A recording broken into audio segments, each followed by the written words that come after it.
എങ്ങനെ പോകുന്നു നോമ്പ്? നോറ്റതിൽ നീറ്റലുണ്ടോ എന്ന് നോക്കുക.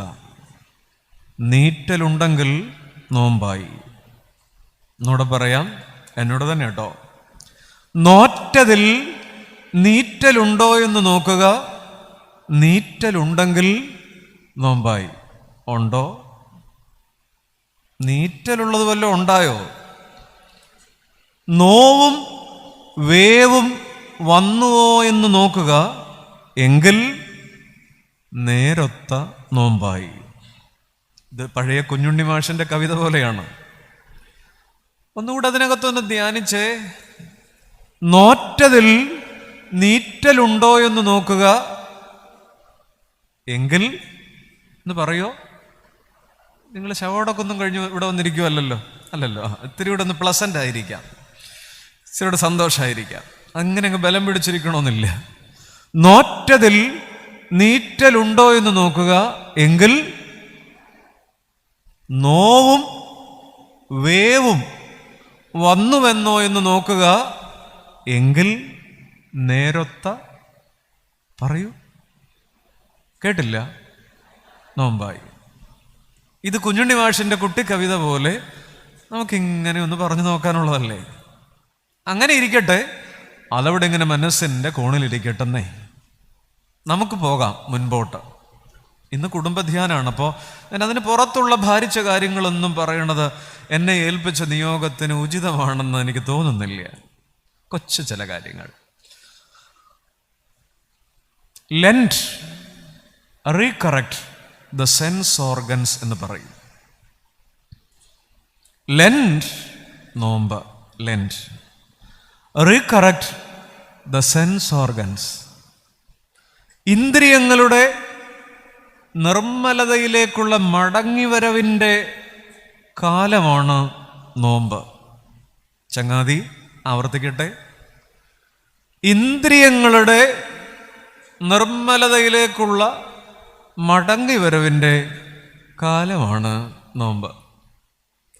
ശരിക്കും നിങ്ങളുടെ കയ്യിൽ ഈ സദറ പുസ്തകം കിട്ടാൻ വഴിയില്ല. ഞങ്ങൾ അച്ഛന്മാരൊക്കെ അതിങ്ങനെ കരസ്ഥമാക്കി പള്ളി വെച്ചിരിക്കുന്നവരാ. ആ പുസ്തകം നോക്കിയാലേ ഈ ആദ്യത്തെ നോമ്പിൻ്റെ കാനാവ് മുതൽ ഉയർപ്പ് വരെ, ദുഃഖശനിയാഴ്ച വരെയുള്ള സദറാകൾ, അല്ലെ ഓശാന വരെയുള്ള സദറാകൾ അതിനകത്തുണ്ട്. അതിനകത്ത് ആദ്യത്തെ 2 ആഴ്ചകളിൽ ആ പ്രാർത്ഥനകൾ കൂടുതൽ ഈ ഇന്ദ്രിയങ്ങളുടെ കാര്യമാണ് പറയുന്നത്. കർത്താവ് ഞങ്ങളുടെ നോട്ടം, കാഴ്ച, കേൾവി, ഇങ്ങനെയുള്ള കുറേ കാര്യങ്ങൾ. അത് ഞാൻ ഈ വിഷയവുമായിട്ട് ബന്ധപ്പെട്ട് ഇത്തിരി ഒന്ന് ശ്രദ്ധിച്ച് നോക്കുകയുണ്ടായി. ഞാനിരുന്ന് താടിക്കൈ വെച്ച് ആലോചിച്ചു, അതെന്നെ ആവും അങ്ങനെ പറയുക.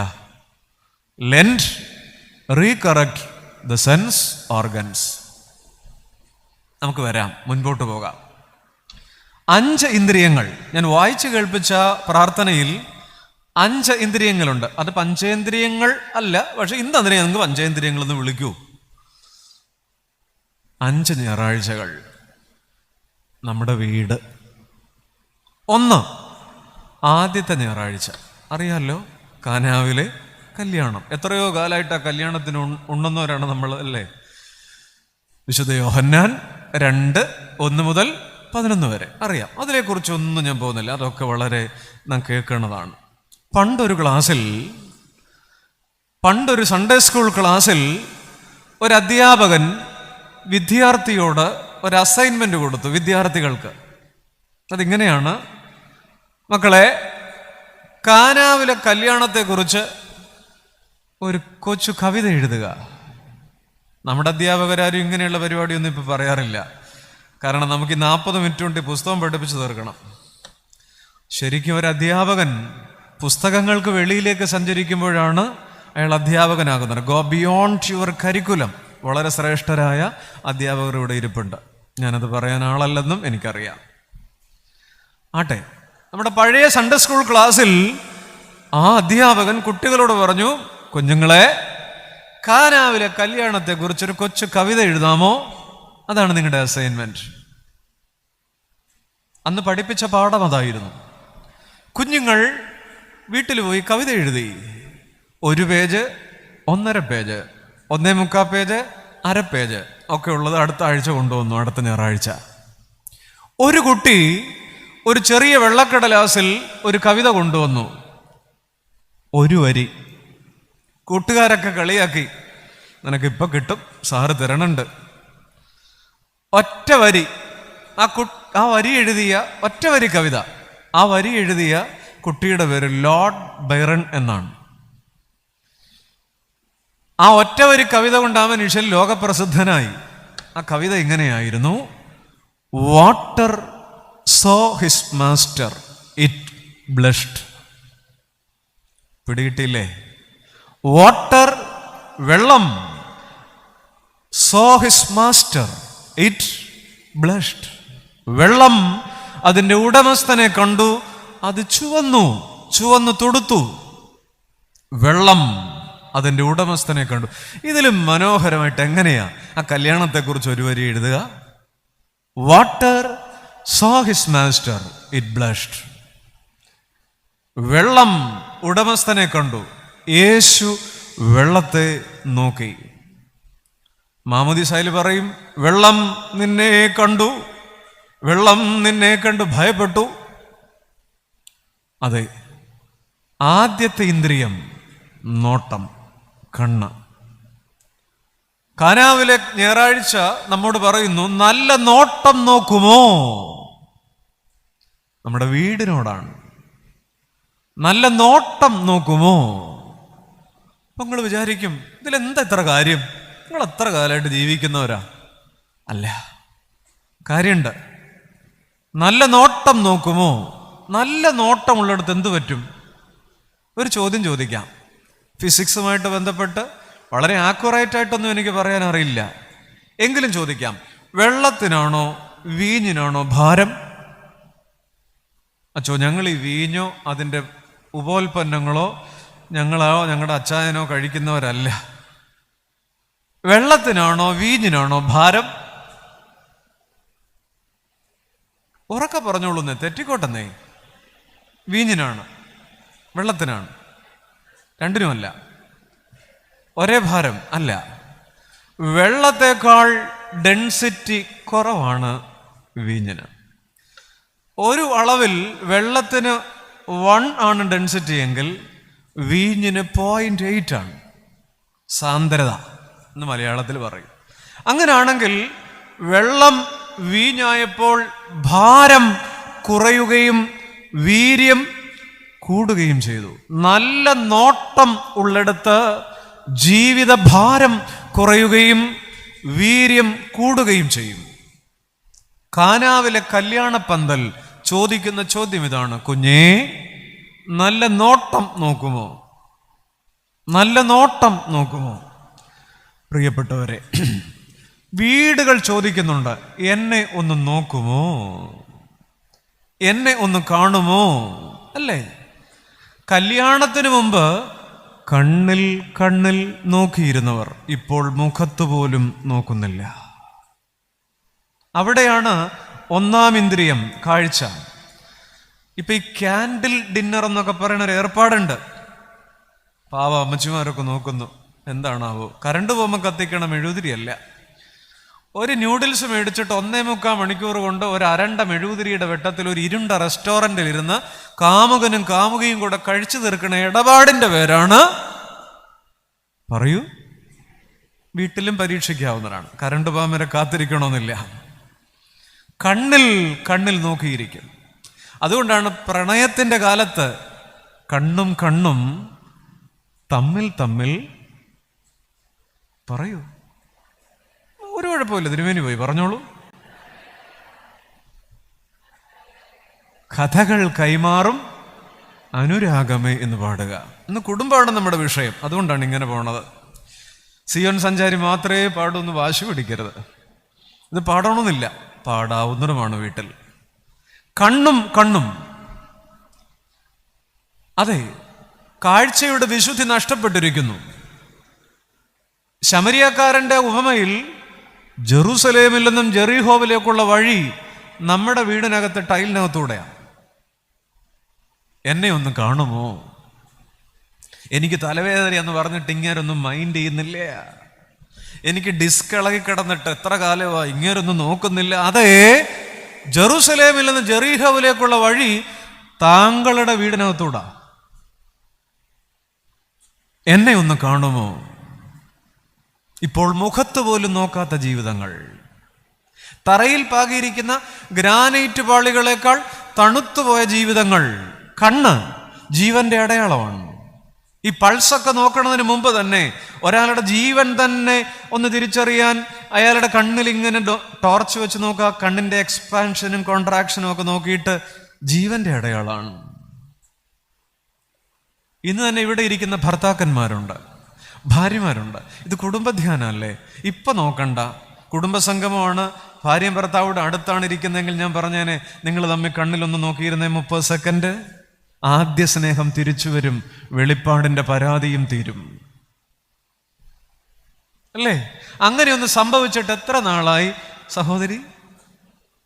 നിങ്ങൾ ഇന്ന് വീട്ടിൽ പോയിട്ട് നിങ്ങളുടെ ഭർത്താവിന്റെ കണ്ണിലേക്ക് 30 സെക്കൻഡ് സൂക്ഷിച്ചു നോക്കിയിരിക്കൂ. ആദ്യ സ്നേഹം തിരിച്ചു വരുന്നത് കാണാം. എന്തിനാണ് ഇങ്ങനെ ലജ്ജാമുഖിയാകുന്നത്? ഇങ്ങനെ ഒരു കാലത്തിന്റെ പേരുകൂടെയല്ലേ നോമ്പ്? ആരാരെയാണ് നോക്കുന്നത്?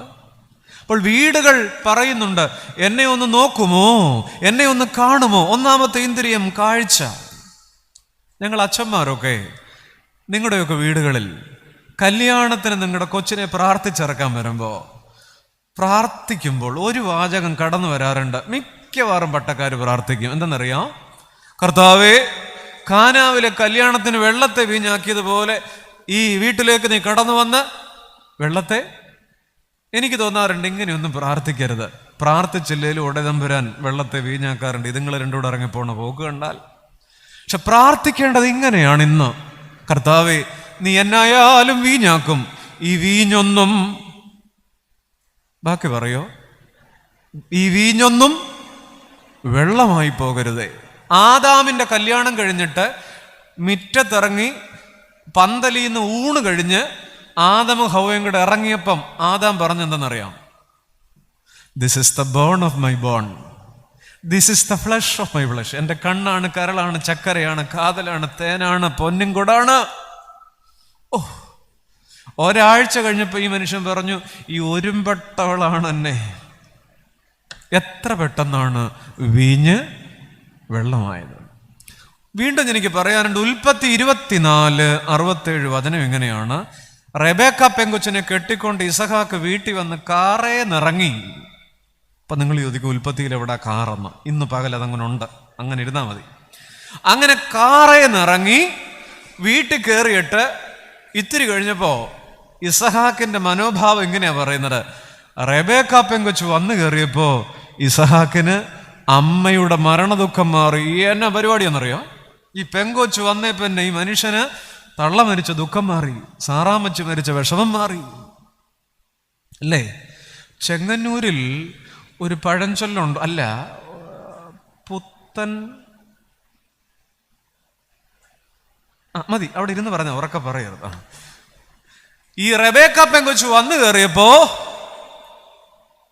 പറ, ഇസഹാക്കിന് അമ്മയുടെ മരണദുഃഖം മാറി. ഇരിക്കട്ടെന്നേ, കൊള്ളാം, ഇതുങ്ങൾ നന്നായിട്ട് ജീവിച്ചു. ഇസഹാക്ക് അപ്പച്ചന് പ്രായമായപ്പോ പിള്ളേരോട് പറഞ്ഞു, എടാ യേശാവേ, എടാ യാക്കോബേ, യേശാവിനോട് പറഞ്ഞു, നീ പോയി ഇത്തിരി നല്ല നാടൻ ബീഫ് മസാലയൊക്കെ ഇട്ട്, നോമ്പായിട്ട് അത്രയും പോണ്ട എങ്കിലും സവാളയൊക്കെ ഇട്ട് ഒലത്തി കൊണ്ടുവരാൻ പറഞ്ഞു. ചെക്കൻ പോയി.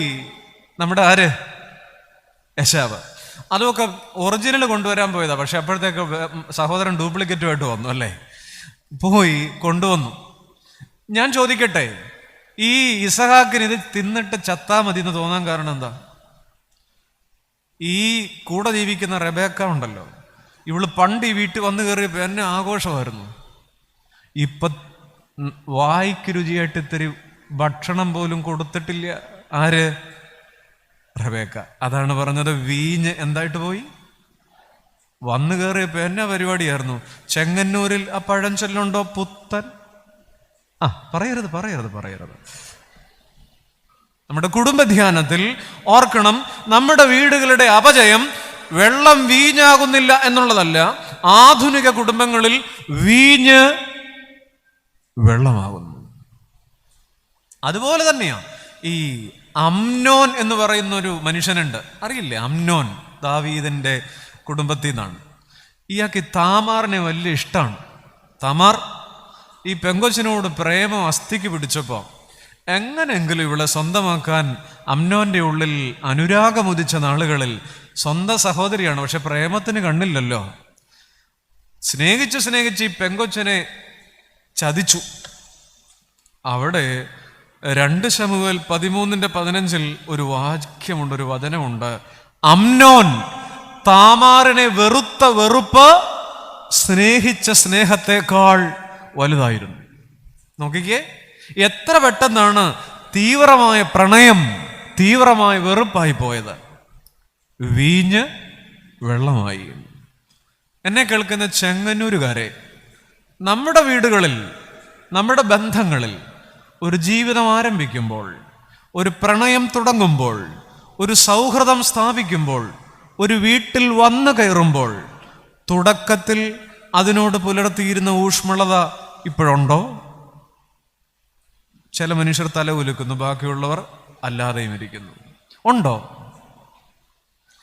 ചെങ്ങന്നൂർ കെട്ടിക്കേറിയിട്ട് 23 വർഷമായില്ലേ? തുടക്കത്തിൽ ഉണ്ടായിരുന്ന ഊഷ്മളത, ആരംഭത്തിൽ വിളമ്പുന്നതിനൊക്കെ ലഹരി ഉണ്ടാവും, പിന്നീട് എപ്പോഴോ മടുപ്പിച്ചു തുടങ്ങും. ആരംഭത്തിൽ വിളമ്പുന്നതിനൊക്കെ ലഹരി ഉണ്ടാവും, പിന്നീട് എപ്പോഴോ ശാന്തമായി അവിടെ ഇരുന്ന് ധ്യാനിച്ചു നോക്കിക്കേ. ദൈവമേ, എൻ്റെ വീട്ടിൽ വീഞ്ഞു വെള്ളമായെങ്കിൽ എന്നെ ഒന്ന് കാണുമോ, എന്നെ ഒന്ന് നോക്കുമോ? കണ്ണ് അല്ല. ഇന്നിപ്പോ കല്യാണമൊക്കെ കഴിയുമ്പോൾ നമ്മുടെ പിള്ളേര് കല്യാണം കഴിയുന്നതിൻ്റെ 3-ന്റെ അന്ന് മൂന്നാറിനോ കൊടൈക്കനാലിനോ അവരുടെ യാത്ര പോകും. ആ യാത്രയെ വിളിക്കണ പേരെന്താ? കേട്ടില്ല? ഹണിമൂൺ. നല്ല വാക്കാണ്. ഹണിമൂണിന് പോവാന്ന് പറയും. എവിടെ? മൂന്നാറിൽ. ശരിക്കും ആ വാക്കിന്റെ അർത്ഥം എന്നറിയാമോ? ഹണി എന്ന് പറഞ്ഞാൽ എന്താ അർത്ഥം? തേൻ. മൂൺ എന്ന് പറഞ്ഞാൽ എന്താ അർത്ഥം? എന്താണ്? ചന്ദ്രൻ. നമ്മൾ ഒരാളെ ഹണി എന്ന് വിളിക്കുന്നത് എപ്പോഴാ? അയ്യോ, സ്നേഹം കൂടുമ്പോഴാണ്. പൊന്നേ, തേനെ എന്ന് വിളിക്കും. ഹണി. സ്നേഹഭാജനത്തെ വിളിക്കുന്ന പേരാണ് ഹണി. ആദ്യം നമ്മൾ ഹണി എന്ന് പറയും, കുറെ കഴിയുമ്പോൾ പിന്നെ കെണി എന്ന് പറയും. ഹണി സ്നേഹഭാജനത്തെ വിളിക്കുന്ന പേരാണ്. ചന്ദ്രന്റെ പ്രത്യേകത എന്തെന്നറിയാം? മൂൺ. പൂർണ്ണചന്ദ്രൻ ഒരു മേഘക്കീറിൽ നിന്ന് പുറത്തോട്ട് വന്ന് പൂർണ്ണ നിലാവ് പരത്തിയിട്ട് പെട്ടെന്ന് തന്നെ അടുത്ത മേഘത്തിൻ്റെ അകത്തേക്ക് മായും. വീണ്ടും മേഘത്തിൽ നിന്ന് പുറത്തു വരും. എന്ന് പറഞ്ഞാൽ ചന്ദ്രൻ പെട്ടെന്ന് അങ്ങ് പ്രത്യക്ഷമായി നിലാവ് പരത്തി പരമാവധി സൗന്ദര്യം നൽകി പെട്ടെന്നങ്ങ് അപ്രത്യക്ഷമാകും. ഹണിമൂൺ എന്ന് പറഞ്ഞാൽ പെട്ടെന്നങ്ങ് പ്രത്യക്ഷമായി പെട്ടെന്നങ്ങ് അപ്രത്യക്ഷമാകും മുമ്പ് കവിഞ്ഞൊഴുകുന്ന സ്നേഹത്തിൻ്റെ പതയലിൻ്റെ പേരാണ് എന്ത്? അപ്പോൾ ആ വാക്ക് ശരിയാണോ തെറ്റാണോ? ആലോചിക്കാൻ സമയം വേണോ അല്ലേ? വീട്ടിൽ പോയി ആലോചിച്ചാൽ മതി. ഞാൻ പറയാം, അത് തെറ്റാണ്. ഈ കുടുംബജീവിതം എന്ന് പറയണത് ഇങ്ങനെ പെട്ടെന്നങ്ങ് പ്രത്യക്ഷമായി പെട്ടെന്നങ്ങ് അപ്രത്യക്ഷമാകാനുള്ളതാണോ സ്നേഹം? അത് തമിഴ് ഭാഷയിൽ ഹണിമൂണിന് പറയുന്ന പേര് തേൻ നിലയു എന്നാണ്. മലയാളത്തിൽ അതിന് ഒരു നല്ല വാക്കില്ല, മധുവിധു എന്നൊക്കെ വാക്ക് പറയും. മധു തേനാണ്. തേൻ നിലയു. ഇന്നത്തെ കുടുംബജീവിതങ്ങളിൽ ഇതാണ്. വീഞ്ഞ് പെട്ടെന്ന് വെള്ളമാകും. ഇങ്ങനെ ഇടയ്ക്ക് നിന്നു പോകാനുള്ളതാണോ? നിങ്ങൾക്കൊക്കെ ആൺമക്കളുണ്ട്, നിങ്ങൾക്കൊക്കെ പെൺകുഞ്ഞുങ്ങളുണ്ട്. നിങ്ങളുടെ പെൺകുഞ്ഞുങ്ങളെ കല്യാണം കഴിപ്പിക്കുമ്പോൾ, നിങ്ങളുടെ ആൺമക്കളെ കെട്ടിച്ചു വിടുമ്പോൾ അതിനു മുമ്പ് ബൈബിളിൽ നിന്ന് നിങ്ങളൊരു വാക്യം പഠിപ്പിക്കണം.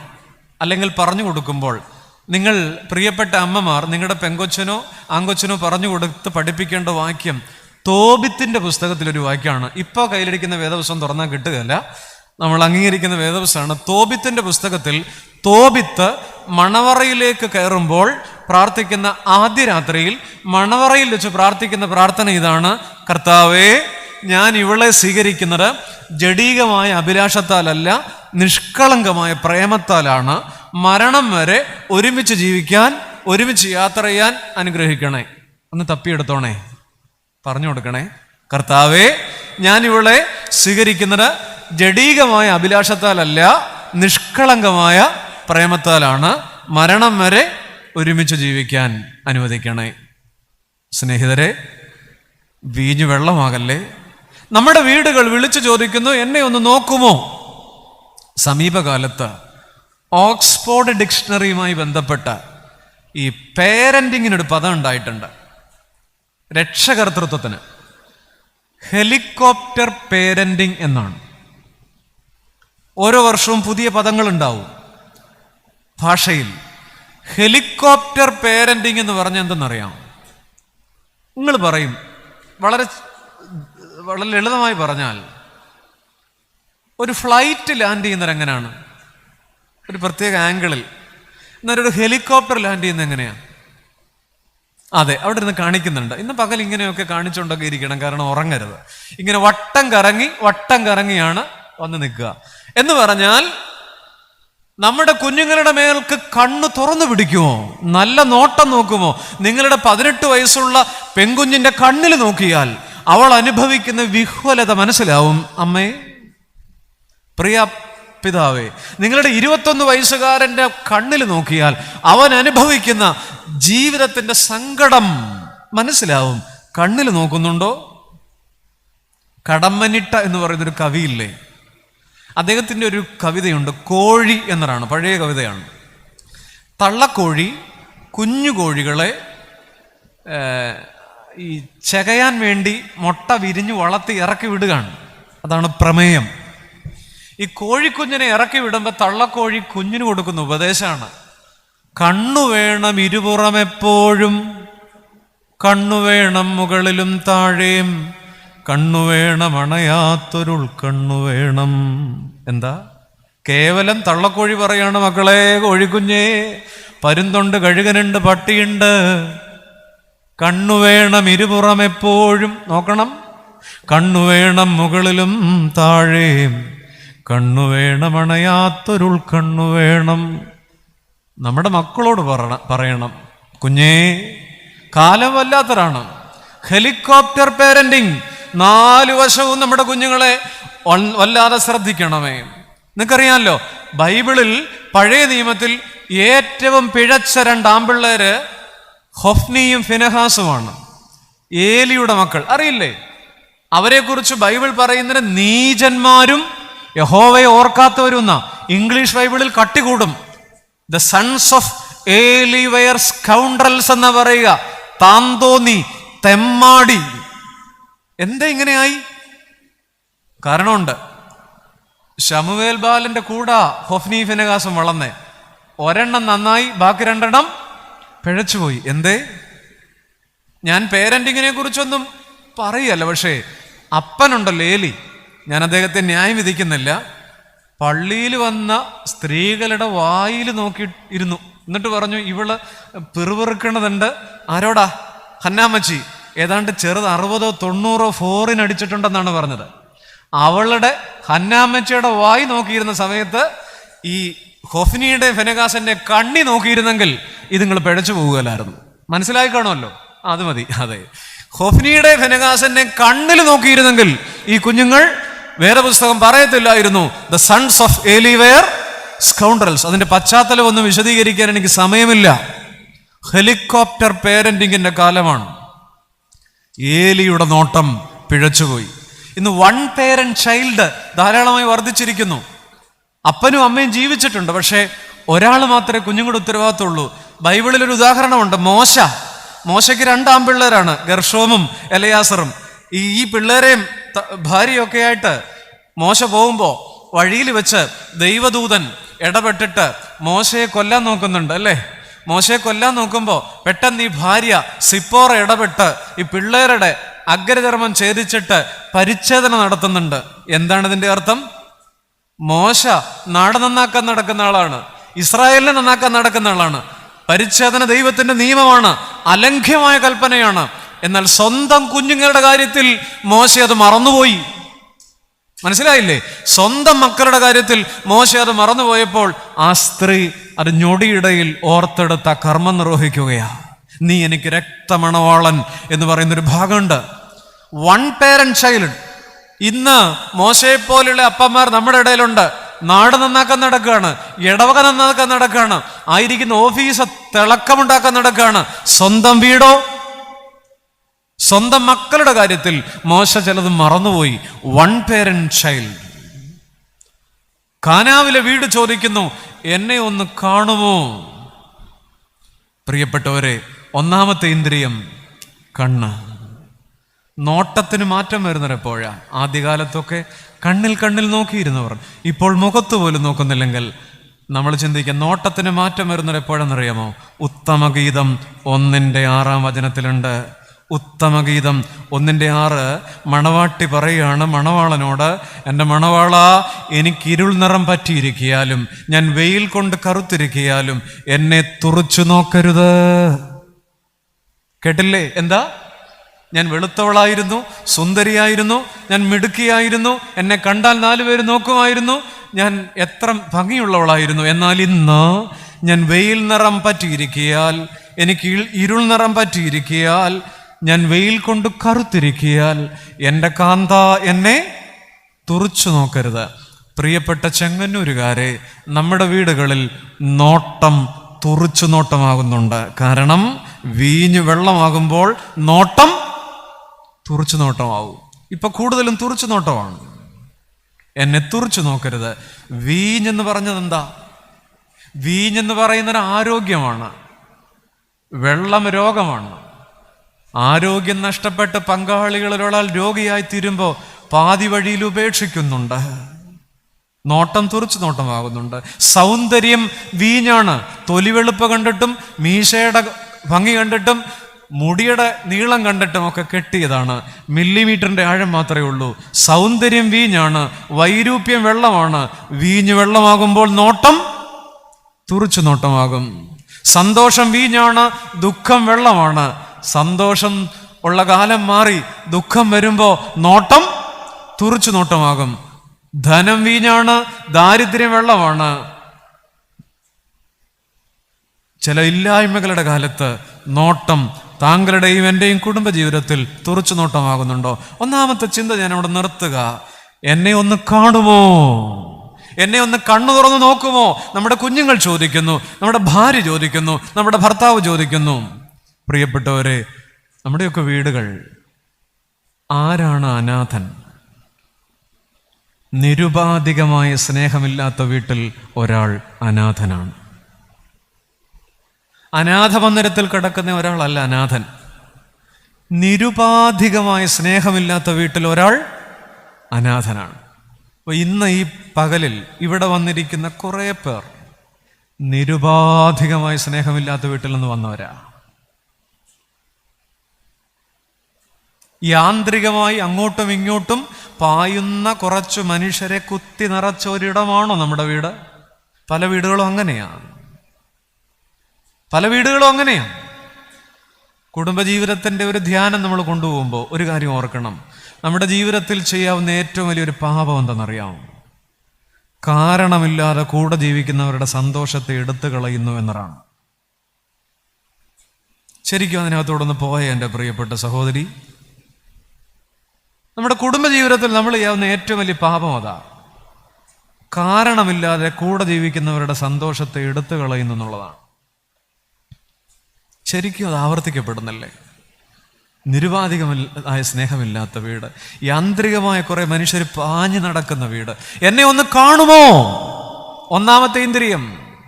വെളിപ്പാട് പുസ്തകം പറയുന്നുണ്ട്, കാഴ്ച നേടുവാൻ, കണ്ണിലെഴുതാൻ എന്നോട് വിലയ്ക്ക് വാങ്ങ ലേപനം. കാഴ്ച നേടുവാൻ, കണ്ണിലെഴുതാൻ, അഞ്ജനം തരൂ ദിവ്യകാരുണ്യമേ. ഒന്ന് പ്രാർത്ഥിക്കാൻ ദൈവത്തോടല്ലേ? കർത്താവേ, എൻ്റെ നോട്ടം ഒന്ന് ശരിപ്പെടാനുണ്ട്. കാഴ്ച നേടുവാൻ, കണ്ണിലെഴുതാൻ, അഞ്ജനം തരൂ ദിവ്യകാരുണ്യമേ. രണ്ടാമത്തെ ഇന്ദ്രിയം, ഒന്ന് നോട്ടം. എന്നെ ഒന്ന് കാണുമോ? Water saw his master. രണ്ടാമത്തെ ഞായറാഴ്ച, രണ്ടാമത്തെ ഇന്ദ്രിയം, പഞ്ചേന്ദ്രിയങ്ങളിൽ 2. ജീസസ്, കുഷ്ഠരോഗിയുടെ ഞായറാഴ്ചയാണ്. Jesus touch the untouchable. യേശു കൈ നീട്ടി അവനെ തൊട്ടു. വിശുദ്ധ ലൂക്കോസ് 5:12-16 വരെ. എത്ര തവണ വായിക്കുന്നു, എടുക്കണ്ട, നിങ്ങളുടെ മനസ്സിലിരുന്നാൽ മതി. നമ്മൾ കേൾക്കണമെന്നതാണ് ആ വചനം. എത്ര മനോഹരമാണ്. യേശു കൈ നീട്ടി അവനെ തൊട്ടു എന്ന് പറയുമ്പോൾ നമുക്കൊരു വല്ലാത്തൊരു ഫീലാണ്. ആൽബർട്ട് ഐൻസ്റ്റീൻ ആണ് പറഞ്ഞിട്ടുള്ളത്, no one can read the gospel without feeling the actual presence of Jesus Christ. സുവിശേഷം വായിക്കുമ്പോൾ അയാളുടെ അടുത്ത് യേശു നിൽക്കുന്നതായി തോന്നുമെന്നാണ്. No one can read the gospel without feeling the actual presence of Jesus. യേശു അടുത്ത് നിൽക്കുന്നതായിട്ട് തോന്നുകയാണ് നമുക്കെങ്ങനെ. യേശു കൈ നീട്ടി അവനെ തൊട്ടു. അങ്ങനെ തൊട്ടു എന്നല്ല, അവന്റെ സിരകളിൽ കൂടെ, എൻ്റെ തമ്പുരാന്റെ സ്പർശനം ഒന്ന് കിട്ടിയപ്പോൾ സിരകളിൽ കൂടെ പാഞ്ഞുപോയ വിദ്യുത് തരംഗങ്ങൾ പോലെയുള്ളൊരു കൃപയുടെ പ്രവാഹമുണ്ട്. അവൻ്റെ ഞരമ്പുകളിൽ കൂടെ ഒരു തണുത്ത കാറ്റുപോലെ വീശിയടിച്ച ഒരു ആർദ്രമായ സ്നേഹത്തിൻ്റെ കാറ്റുണ്ട്. അവൻ്റെ അസ്ഥികളെ പൊതിഞ്ഞു നിന്ന ഒരു കൃപയുടെ പുതപ്പുണ്ട്. ആരും തൊടാത്ത, പെറ്റതള്ള പോലും തൊടാത്ത അവൻ്റെ ചർമ്മത്തിൽ എൻ്റെ കർത്താവ് കൈനീട്ടി തൊട്ടു. ഈ ദിവസം രണ്ടാമത്തെ ഇന്ദ്രിയം ചോദിക്കുക, എന്നെ ഒന്ന് തൊടുമോ? സ്പർശനം. കാനാവ് ചോദിക്കുന്നു, എന്നെ ഒന്ന് കാണുമോ? എന്നെ ഒന്ന് തൊടുമോ? ആരാണ് തൊടാത്തത്? ഇപ്പൊ ഇവിടെ ഇരിക്കുന്ന എല്ലാവരും അങ്ങോട്ടും ഇങ്ങോട്ടും തൊടുന്നുണ്ട്. നമ്മുടെ വീട്ടിലെല്ലാവരും തൊടുന്നുണ്ട്. പക്ഷെ നമ്മുടെ വീടുകൾ ചോദിക്കുന്നു, എൻ്റെ പപ്പ, എൻ്റെ മമ്മി, എൻ്റെ ഭർത്താവേ, എൻ്റെ ഭാര്യ എന്നെ ഒന്ന് തൊടുമോ? അതിൻ്റെ അർത്ഥം എന്താ? ഇന്ന് നല്ല സ്പർശനം നഷ്ടപ്പെടുകയാണ്. ഒരു ചോദ്യം ചോദിച്ചോട്ടെ, ഇന്ന് മനുഷ്യൻ ഏറ്റവും മൃദുവായി സ്പർശിക്കുന്നത് എവിടെയാ? ഏറ്റവും സോഫ്റ്റായിട്ട് തൊടുന്നത് എവിടെയാണെന്നറിയാം? അതെ, ഉത്തരം കിട്ടി. സ്മാർട്ട് ഫോണിലാണ്. ആദ്യകാലത്ത് ടച്ച് ഫോണൊക്കെ ഇറങ്ങിയപ്പോൾ എനിക്ക് തന്നെ വേണ്ടടാ മക്കളെ എന്ന് പറഞ്ഞ അമ്മച്ചിമാരുടെ കയ്യിൽ ഇപ്പോൾ 2 എണ്ണമാണ്. എത്ര സോഫ്റ്റ് ആയിട്ടാണ്, എത്ര കൃത്യമായിട്ട് കൈ വിറയ്ക്കണ അമ്മച്ചി പോലും. ഇത് വളരെ പിള്ളേര് ഭംഗിയായിട്ട് കാനഡയിലുള്ള കൊച്ചിനെ വിളിക്കാൻ നന്നായിട്ട് ഉപയോഗിച്ചോണം, കൊള്ളാം. മനുഷ്യൻ ഇന്ന് ഏറ്റവും മൃദുവായി സ്പർശിക്കുന്നത് ജീവനില്ലാത്ത ഉപകരണങ്ങളിലാണ്, അല്ലേ? ഏറ്റവും സെൻസിറ്റീവായതിനെയാണ് മെല്ലെ തൊടേണ്ടതെങ്കിൽ ജീവനുള്ളതിനെ നാം എങ്ങനെയാ തൊടുന്നത്? ജീവനുള്ള ചിലതൊക്കെ നമ്മുടെ വീട്ടിലുണ്ട്, അതിനെയൊക്കെ കഠിനമായിട്ടാണ് തൊട്ടുകൊണ്ടിരിക്കുന്നത്. നമ്മുടെ വീടുകൾക്ക് പറ്റിയ പരാജയം ഇതാ. ജീവനില്ലാത്തതിൽ ആദരവോടെയും മൃദുവോടെയും സ്പർശിക്കുകയും ജീവനുള്ള ബന്ധങ്ങളെ കഠിനമായി കൈകാര്യം ചെയ്യുകയും ചെയ്യുന്നു. സ്നേഹചുംബനങ്ങൾ നഷ്ടപ്പെട്ടു പോയില്ലേ നമ്മുടെ വീടുകളിൽ? എൻ്റെ പ്രിയപ്പെട്ട സഹോദരിമാരെ, ആൻറ്റിമാരെ, പ്രിയപ്പെട്ട അച്ചായന്മാരെ, ഇത് നോമ്പാണ്. കൺവെൻഷൻ നാളെ അങ്ങ് തീരും. അത് കഴിഞ്ഞുള്ള ദിവസം നിങ്ങൾ വൈകിട്ട് വീട്ടിൽ സിറ്റ് ഔട്ടിലിരിക്കുമ്പോൾ നിങ്ങളുടെ ഭാര്യ, ആ പാവപ്പെട്ട സ്ത്രീ വീട്ടിൽ വന്നു കയറിയപ്പോൾ ആരുടെ കൂട്ടിരുന്നയാ? ദീപിക പാതുക്കോടൻ്റെ കൂട്ടിരുന്നയാ? ഇപ്പം ആരുടെ കൂട്ടിരിക്കുകയാണെന്ന് പറയാതിരിക്കുക ഭേദം. ആ പാവപ്പെട്ടോള് നിങ്ങളുടെ അടുത്തിരിക്കുമ്പോൾ, ആ സിറ്റ് ഔട്ടിൽ തറയിലിരിക്കുമ്പോൾ ആ വിണ്ട് കയറിയ കാലുകളുണ്ടല്ലോ, അത് ആ മടിയിലെടുത്തോട്ട് വെച്ച്, പ്രിയപ്പെട്ട മീശയും വെച്ചുകൊണ്ടിരിക്കുന്ന അച്ചായന്മാരോടാണ് പറയുന്നത്, അത് മടിയിലോട്ടെടുത്ത് വെച്ചിട്ട് ആ കാലിലൊന്നും മെല്ലെ തലോടി, ഒരു ക്ഷീണം ഉണ്ടല്ലോടി എന്ന് പറയുന്നതിൻ്റെ പേരല്ലേ നോമ്പ്? അല്ലാതെ പിന്നെ എന്നാത്തിന്റെ പേരാ നോമ്പ്? നിങ്ങളോടുമാണ്. നിങ്ങളുടെ ആ പാവപ്പെട്ട മനുഷ്യനുണ്ടല്ലോ, ഓടിത്തെറുക്കുന്ന ആ മനുഷ്യന്റെ ഓട്ടപ്രദർശനങ്ങൾ, നരവാകി മുടിയിഴകളിൽ കൂടെ, ആ വെളുത്ത മുടിയിഴകളിൽ കൂടെ നിങ്ങളുടെ ആ വിരലിങ്ങനെ ഓടിച്ചിട്ട് വല്ലാത്ത ക്ഷീണം ഇപ്പൊ തോന്നുന്നുണ്ട് എന്ന് പറയുന്നതിന്റെ പേരല്ലേ? ഇങ്ങനെയൊന്ന് സംഭവിച്ചിട്ട് എത്ര നാളായി? ഞാനിത് പറഞ്ഞപ്പോഴേ ഇത് ഇങ്ങനെ കൈവയ്ക്കുകയാണ്. ഇങ്ങനെയൊന്ന് സംഭവിച്ചിട്ട് എത്ര നാളായെന്ന ചങ്ങാതി? മൃദുവായ സ്പർശനങ്ങൾ. 18-കാരന്റെ മൂർധാവിൽ ചുംബിക്കൂ, 17-കാരിയുടെ നെറുകയിൽ ചുംബിക്കൂ. കുറച്ച് ദിവസം മുമ്പ് ഒരു അമ്മ, ഞാൻ ഓർക്കുകയാണ്, സന്ദർഭവശാ പറഞ്ഞതാണ്. ചില ദുഃഖങ്ങളെക്കുറിച്ച് പറഞ്ഞാണ്. ആ അമ്മയുടെ കുഞ്ഞുങ്ങൾക്ക് ഒരാൾക്ക് 4 വയസ്സോ ഒരാൾക്ക് 2.5 വയസ്സേ ഉള്ളൂ. അച്ഛാ, ഞാൻ ഈ കുഞ്ഞുങ്ങൾക്ക് ഒത്തിരി ഉമ്മയൊന്നും കൊടുക്കത്തില്ല. കാരണം കേട്ടോ, അച്ഛാ, ഞാൻ ഈ കുഞ്ഞുങ്ങൾക്ക് ഒത്തിരി ഉമ്മയൊന്നും കൊടുക്കത്തില്ല. കാരണം നമ്മൾ ഒത്തിരി ഉമ്മയൊക്കെ കൊടുത്ത് സ്നേഹിച്ച് വളർത്തിയാലേ പെട്ടെന്നൊരു നഷ്ടം ഉണ്ടായാൽ, പെട്ടെന്ന് ഞാനങ്ങ് പോയാൽ ഇവർക്ക് താങ്ങാൻ ഒക്കുകയല്ല. നല്ല ഫിലോസഫിയാണ്. അല്ലെങ്കിലും മലയാളി ഈ ഉമ്മയെല്ലാം കൂടെ വെച്ചേക്കുന്നത് എവിടെ കൊടുക്കാനെന്നറിയാം? പറയൂ. അനുശോചനത്തിന് ഏറ്റവും പ്രിയപ്പെട്ട ഒരു അന്ത്യചുംബനം കൊടുക്കാമെന്ന് പറയുമ്പോൾ 1.5 കിലോമീറ്റർ നീളമുള്ളൊരു ക്യൂ ആ മരണപ്പന്തലിൽ രൂപപ്പെടുന്നത് കാണാം. അങ്ങേ പ്രാർത്ഥനയോഗത്തിൽ അങ്ങേ വാർഡിലെ അമ്മാമ്മ ആർത്തലച്ച് വന്ന് ഈ തള്ളയുടെ മുഖത്ത് വീഴുന്ന കാണാം. ഈ കടപ്പ് കണ്ടാൽ തോന്നി എവളായി തള്ളക്ക് വെള്ളം കൊടുത്തേന്ന്. ഒരു കാര്യവും ഇല്ല. മലയാളി ചുംബനങ്ങളെല്ലാം കൂടെ വെച്ചേക്കുന്നത് എപ്പോഴാണ് കൊടുക്കാനാ? അത് തന്നെ. അച്ചോ, ഞാൻ ഈ കുഞ്ഞുങ്ങൾക്ക് ഒത്തിരി ഉമ്മയൊന്നും കൊടുത്ത് വളർത്താറില്ല. സ്നേഹിക്കും, പക്ഷെ ഇത് താങ്ങാൻ ഞാൻ നഷ്ടപ്പെട്ടു പോയാൽ ആ അമ്മയുടെ ഫിലോസഫിയ എന്താണെന്ന് എനിക്ക് മനസ്സിലാവുന്നില്ല. പ്രിയപ്പെട്ടവരെ, സ്നേഹചുംബനങ്ങൾ നഷ്ടപ്പെട്ടു പോകുന്ന വീടുകൾ ഇന്ന് ജീവനില്ലാത്തതിനെ കുറിച്ചാണ്.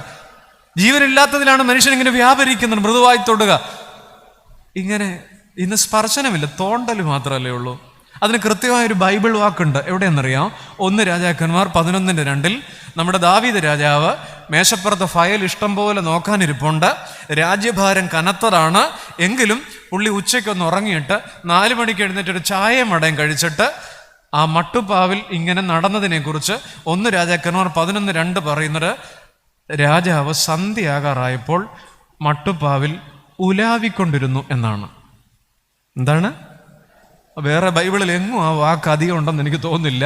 ഉലാവിക്കൊണ്ടിരുന്നു. ഒരു പണിയില്ലാത്ത നടത്തുന്ന പണിയുടെ പേരാണ് ഇങ്ങനെ ഉലാവിക്കൊണ്ടിരുന്നപ്പോഴാണ് നല്ല കിടുക്കാച്ചി പെമ്പിള്ളാര കൊട്ടാരത്തിനകത്തുണ്ട് ദാവീദിന്റെ ഭാര്യമാർക്ക്. അങ്ങേ പറമ്പിലെ അങ്ങേ കുളിമുറിയുടെ മണ്ടയില്ലാത്തതിനകത്ത് ഷീറ്റ് ഇടാത്തതിനകത്ത് നിന്ന പെങ്കൊച്ചിനെ ആര് കണ്ടു? ദാവീദ് കണ്ടു. അവിടെ തുടങ്ങി. വെറുതെ ഉലാവുന്നവൻ നോട്ടത്താൽ പാപം ചെയ്യേണ്ടി വരും. വെറുതെ ഉലാവുന്നവൻ ഇങ്ങനെ ചില പാപം കാത്തിരിക്കുന്നു. വാട്ട് ഈസ് സിൻ എന്ന് ചോദിച്ചാൽ desire plus opportunity is equal to sin. ആഗ്രഹം അധികം അവസരം സമം പാപം. വെറുതെ ഉലാവിക്കൊണ്ടിരിക്കുകയാണ്. എന്നാൽ ഓർക്കണേ, ഈ ദാവീദുണ്ടല്ലോ, ആ പെങ്കൊച്ചിനെ വീട്ടിൽ കൊണ്ടുവരാൻ കാണിക്കണം അഭ്യാസം. നിനക്കറിയാം അല്ലേ? ഊരിയാവിൻ്റെ ഭാര്യ. ഈ ദാവീദ് പ്രായമായി കിടന്നപ്പോൾ 8 പോലെ ചുരുണ്ട് കിടക്കുമ്പോൾ കൊട്ടാരത്തിലുള്ളവർ പറഞ്ഞു, നമ്മുടെ രാജാവ് എന്നാ ചെയ്താലും ഒരു അനക്കവും ഇല്ല, എഴുന്നേക്കുന്നുമില്ല, വെള്ളവും കുടിക്കണില്ല, ചോറും കഴിക്കണില്ല. അപ്പം എന്നാ മാർഗം? ഈ പുള്ളിയെ ഒന്ന് നൂത്തിരുത്താൻ എന്നാ മാർഗം? നേരെ ഇരുത്തി എന്തെങ്കിലും പുള്ളിയെ കൊണ്ടൊന്ന് ഒരു ജീവൻ കൊടുക്കാൻ എന്നാ മാർഗം? അപ്പോൾ കൊട്ടാരത്തിലുള്ളവർ പറഞ്ഞു, ആയ കാലത്ത് നല്ല വെമ്പിള്ളേരോടൊക്കെ ഇത്തിരി ഇഷ്ടം ഉണ്ടായിരുന്നു. അപ്പം മിസ് ഇസ്രായേലിനെ തപ്പാൻ ആളെ വിട്ടു. അങ്ങനെ മിസ് ഇസ്രായേലിനെ തപ്പി നടന്ന ഒരു പെങ്കൊച്ചിനെ കിട്ടി. പേര് നിങ്ങൾക്കറിയാം. മിസ് ഇസ്രായേലിനെ കൊണ്ട് കട്ടിലിരുത്തി. അവളുടെ പേര് ശൂനേംകാരത്തി അഭിഷേക് എന്നാണ്. ശൂനേംകാരത്തി അഭിഷേക്. ഈ മിസ് ഇസ്രായേലിനെ കൊണ്ട് കട്ടിലിരുത്തിയിട്ടും പ്രായമായ ദാവീദ് മൈൻഡ് പോലും ചെയ്തില്ല. അവൾ തിരിഞ്ഞിരിക്കുന്നു, മറിഞ്ഞിരിക്കുന്നു, ലാസ്യഭാവം, ദാസ്യഭാവം, പ്രണയഭാവം ഒന്നും ഈ പുള്ളി കേട്ടില്ല. അതിൻ്റെ അർത്ഥം എന്താ? ഏതൊരു മനുഷ്യനും ഈ 2 കാലമുണ്ട്. ബേത്ശബയുടെ പുറകെ പോകുന്നൊരു കാലമുണ്ട്, അഭിഷേക് വന്നാലും മൈൻഡ് ചെയ്യാത്തൊരു കാലമുണ്ട്. അഭിഷേക് വന്നാലും അതിന് പറയും. ഈ നമ്മുടെ ജീവിതം എന്ന് പറയുന്നത് ഈ ശലോമോൻ എഴുതിയ 3 പുസ്തകം പോലെയാണ്. 1-ാം പുസ്തകം ഉത്തമഗീതം. അതിനകത്ത് മുഴുവൻ പ്രണയം, പ്രേമം, വസന്തം, ദിവ്യപ്രേമം അല്ലേ? ഉത്തമഗീതം, നല്ല ചുറുചുറുക്കുള്ള കാലം. ശലോമോന്റെ 2-ാം പുസ്തകം സദൃശവാക്യം. അതിനകത്ത് മുഴുവൻ ധാർമ്മികത, അത് ചെയ്യരുത്, ഇത് കൊള്ളത്തില്ല, ഭോഷത്വം, നന്മ, കുറെ കൂടെ ഭേദം, മറ്റേതാണ് അപ്പൻ്റെ പ്രബോധനം കേൾക്കുക, അമ്മയുടെ ഉപദേശം, അതൊക്കെ സദൃശവാക്യം. 2-ാം കാലം, ഒരു മധ്യവയസ്സാണ്. 3-ാമത്തെ പുസ്തകം സഭാപ്രസംഗി. മായ, സകലതമായ ഒരു കാര്യമില്ല, അത് പ്രായമായപ്പോഴാണ്. അപ്പം ഉത്തമഗീതത്തിൻ്റെ ഒരു കാലമുണ്ട്, സദൃശവാക്യങ്ങളുടെ ഒരു മധ്യവയസ്സിൻ്റെ കാലമുണ്ട്, സഭാപ്രസംഗിയുടെ ഒരു. ഇപ്പം ഇവിടെ ഇരിക്കുന്നൊരു ഭൂരിപക്ഷവും കേട്ടില്ല. പിന്നെ സഭാപ്രസംഗിയൊന്നുമല്ല, ഇവിടെ ഇരിക്കുന്നൊരു ഭൂരിപക്ഷവും സദൃശവാക്യമാണ്. പിന്നെ സഭാപ്രസംഗി 2 പല്ല് പോയതും 3 പല്ലില്ലാത്തവരും ഒക്കെ അവിടെയൊക്കെ ഇരിപ്പുണ്ട്. അതൊക്കെ ഉള്ളൂ സഭാപ്രസംഗി. കൂടുതൽ വേദ സദൃശവാക്യം. പിന്നെ ഉത്തമഗീത ഇടയ്ക്കൊക്കെ ഓരോന്നിരിപ്പുണ്ട്. പിന്നെ സദൃശവാക്യങ്ങളുടെ കാലമായിട്ട് ഉത്തമഗീതത്തിൽ ഓടുന്ന വണ്ടിയും ഇരിപ്പുണ്ട്. ജീവിതം എങ്ങനെയാണ്? ബത്ശബയുടെ ഒരു കാലമുണ്ട്, അഭിഷേകിന്റെ ഒരു കാലമുണ്ട്. പുറകെ പോന്നവൻ പിന്നെ വേണ്ടാന്ന് വയ്ക്കും. പ്രായമുള്ളൊരു തല കുലുക്കുന്നു, ശരിയാച്ചോ. ഉലാവിക്കൊണ്ടിരുന്ന ദാവീദിനെ കുറിച്ചാണ് പറയുന്നത്. പ്രിയപ്പെട്ടവരെ, ഇന്ന് ജീവനില്ലാത്ത ബന്ധങ്ങളെ കൈകാര്യം ചെയ്യുകയാണ്. വൃദ്ധയായ ചാർച്ചക്കാരി തേടി കാതങ്ങൾ താണ്ടിയ പ്രകാശം പരത്തുന്നൊരു പെൺകുട്ടിയുണ്ട് സുവിശേഷത്തിൽ, പരിശുദ്ധ മറിയം. മനുഷ്യത്വം നഷ്ടപ്പെടുന്നൊരു കാലത്തിൽ ബന്ധങ്ങളോട് എങ്ങനെ ഇടപെടണമെന്ന് മനുഷ്യനറിയില്ല. അതുകൊണ്ടാണ് കോതമംഗലത്തെ ഡെന്റൽ വിദ്യാർത്ഥി മാനസയും, ആലപ്പുഴയിലെ പോലീസുകാരി സൗമ്യയും, കാക്കനാട് അത്താണിയിലെ ദേവികയും, തൃശ്ശൂരിലെ അനാഥയായ നീതുവും, പെരിന്തൽമണ്ണയ്ക്കടുത്ത് കുത്തേറ്റു മരിച്ച ദൃശ്യവുമൊക്കെ ഇന്നും ആവർത്തിക്കപ്പെടുക. 2022 മലയാള ഭാഷയ്ക്ക് കിട്ടിയ ഏറ്റവും പുതിയ പദം ഏതെന്നറിയാമോ? പ്രണയപ്പക. ഞാൻ മേൽപ്പറഞ്ഞ പെൺകുട്ടികൾ ആ വാക്കിന്റെ ഇരകളാണ്. ഇഷ്ടമല്ലെന്ന് പറഞ്ഞാൽ കുരുതി കൊടുക്കുകയാണ്. 2022 മലയാള ഭാഷയ്ക്ക് കിട്ടിയ ഏറ്റവും പുതിയ വാക്കാണ് പ്രണയപ്പക. ജീവനുള്ളതിനോട് ഇടപെടാൻ നമ്മുടെ തലമുറയ്ക്ക് ബന്ധങ്ങളുടെ വിലമറക്കുന്ന പുതിയ തലമുറ. സ്നേഹിച്ചവൾ സ്നേഹം നിരസിക്കുമ്പോൾ അവളെ എത്ര പീസാക്കാമെന്നാണ് ചിന്തിക്കുക. എത്ര പീസാക്കിയാൽ തെളിവ് മറയ്ക്കാമെന്നാണ് പുതിയ കാലം ചിന്തിക്കുക. നമ്മുടെ വീടുകൾ വിളിച്ചു ചോദിക്കുന്നു, എന്നെ ഒന്ന് ആർദ്രതയോടെ സ്പർശിക്കുമോ? മനുഷ്യന് ഏറ്റവും പരുക്കേൽക്കുന്നൊരു ബന്ധങ്ങൾക്കകത്താണ്, അല്ലേ? മനുഷ്യന് ഏറ്റവും പരുക്കേൽക്കുന്നൊരു ബന്ധങ്ങൾക്കകത്താണ്. അതുകൊണ്ടാണ് സക്കറിയ പ്രവാചകന്റെ പുസ്തകം പറയുന്നത് കർത്താവിനെ കുറിച്ചാ, എൻ്റെ സ്നേഹിതരുടെ വീട്ടിൽ വെച്ച് ഞാൻ അടികൊണ്ടു.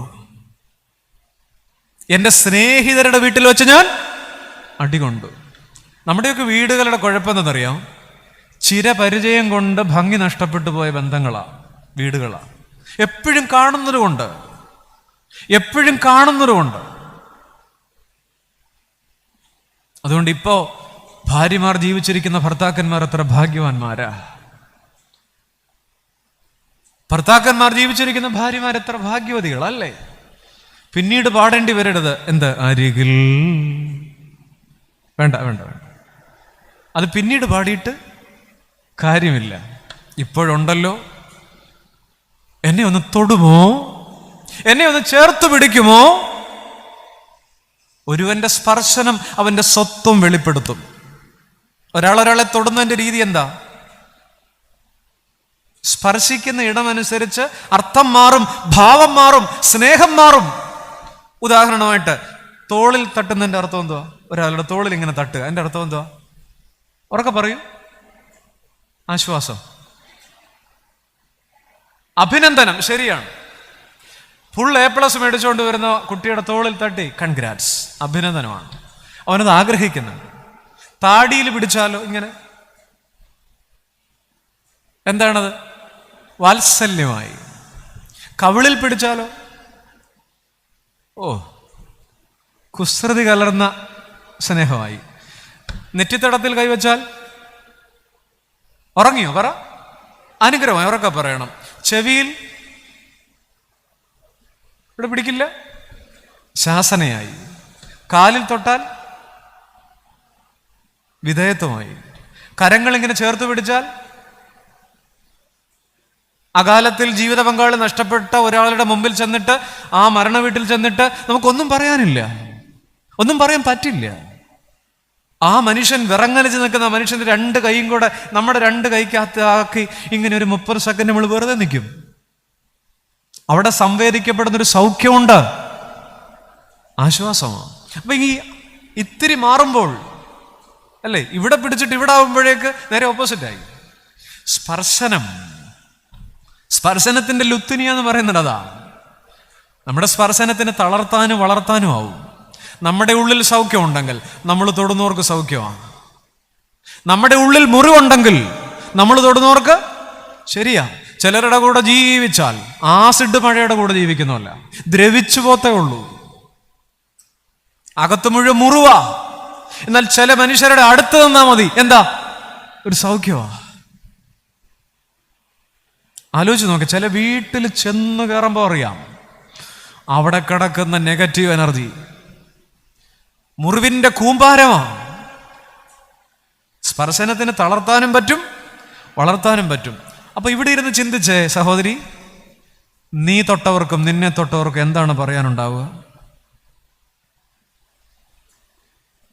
ആദ്യമായിട്ട് കൈപിടിക്കുന്നവരെപ്പോഴാ? ഇപ്പൊ പിന്നെ പ്രീ വെഡിങ് ഷൂട്ടൊക്കെ അതിൽ കിടക്കുന്നുണ്ട്. അതല്ല, കല്യാണത്തിന് ഇങ്ങനെ പാണിഗ്രഹണം. ഭാരതീയ ചിന്തയിൽ കല്യാണത്തിന് മണവാട്ടിയുടെ കരം ചേർത്ത് പിടിച്ച് അഗ്നിശുദ്ധി വരുത്തുമ്പോ പറയും, സഹധർമ്മം ചരതേ, സഹധർമ്മം ചരതേ. ദുഃഖമായാലും സന്തോഷമായാലും ഞാൻ കൂടെ കൂടിക്കൊള്ളാം. അവിടെയാണ് ആദ്യ സ്പർശനം കൊടുക്കുന്ന സന്ദേശം. അപ്പൊ പിന്നെ പ്രീ വെഡിങ് ഷൂട്ട് തോളെ കയറിയിരുന്ന ഫോട്ടോ എടുക്കുന്ന കാലമാണ്. ആദ്യ സ്പർശനം ഒന്നും ഇല്ല. സഹധർമ്മം ചരതേ, ചാരാൻ, ചേർന്ന് നിൽക്കാൻ എനിക്കൊരിടമുണ്ടാവുമോ? കുഷ്ഠരോഗിയുടെ ഞായറാഴ്ച ചോദിക്കുന്നു, എന്നെ ഒന്ന് തൊടുമോ? ആരുമില്ല നീയൊഴികെ ചാരുവാനൊരാൾ, ചാരുവാനൊരാൾ. പഴയ ഒരു ക്രിസ്തീയ ഗീതം, ആരാണ്ടൊക്കെ ഇവിടെ ഞരങ്ങുന്നുണ്ട് ആ പാട്ടിന്റെ കൂടെ. ഗിരികളിൽ കൺകൾ ഉയർത്തി ഞാനോതി, എവിടെയാണെൻ്റെ സഹായം? അല്ലേ?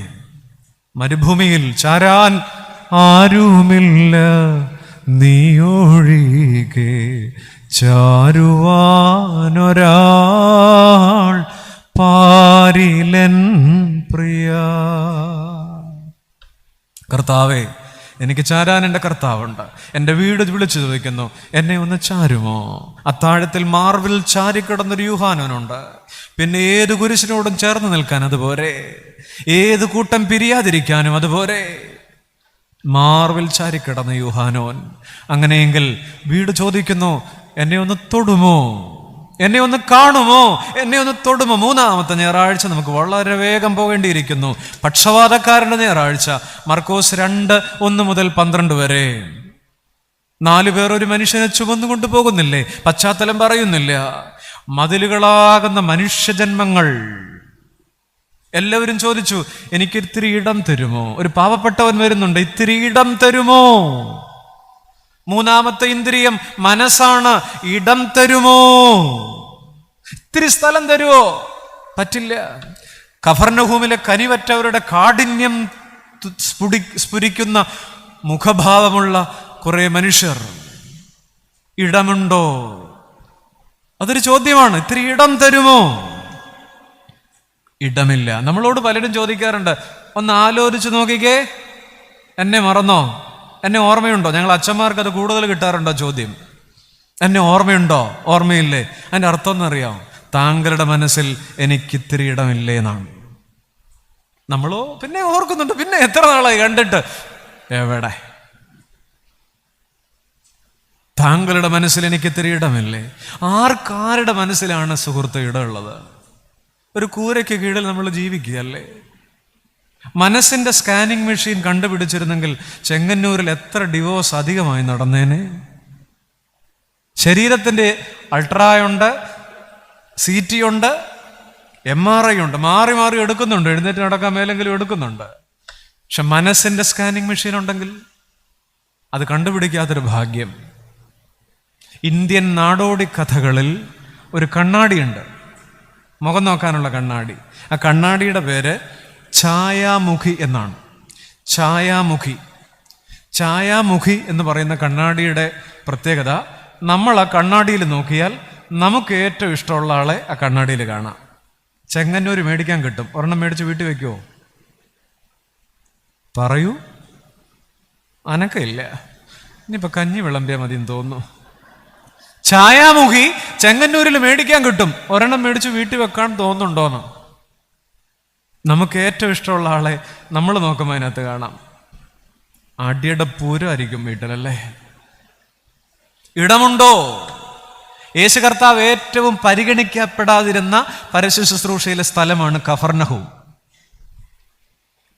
യേശു തമ്പുരാൻ ഏറ്റവും ഏറ്റത് ജെറുസലേമിനാണെങ്കിൽ കർത്താവ് ഏറ്റവും തിരസ്കാരമേൽക്കേണ്ടി വന്ന സ്ഥലം കഫർനഹൂമാണ്.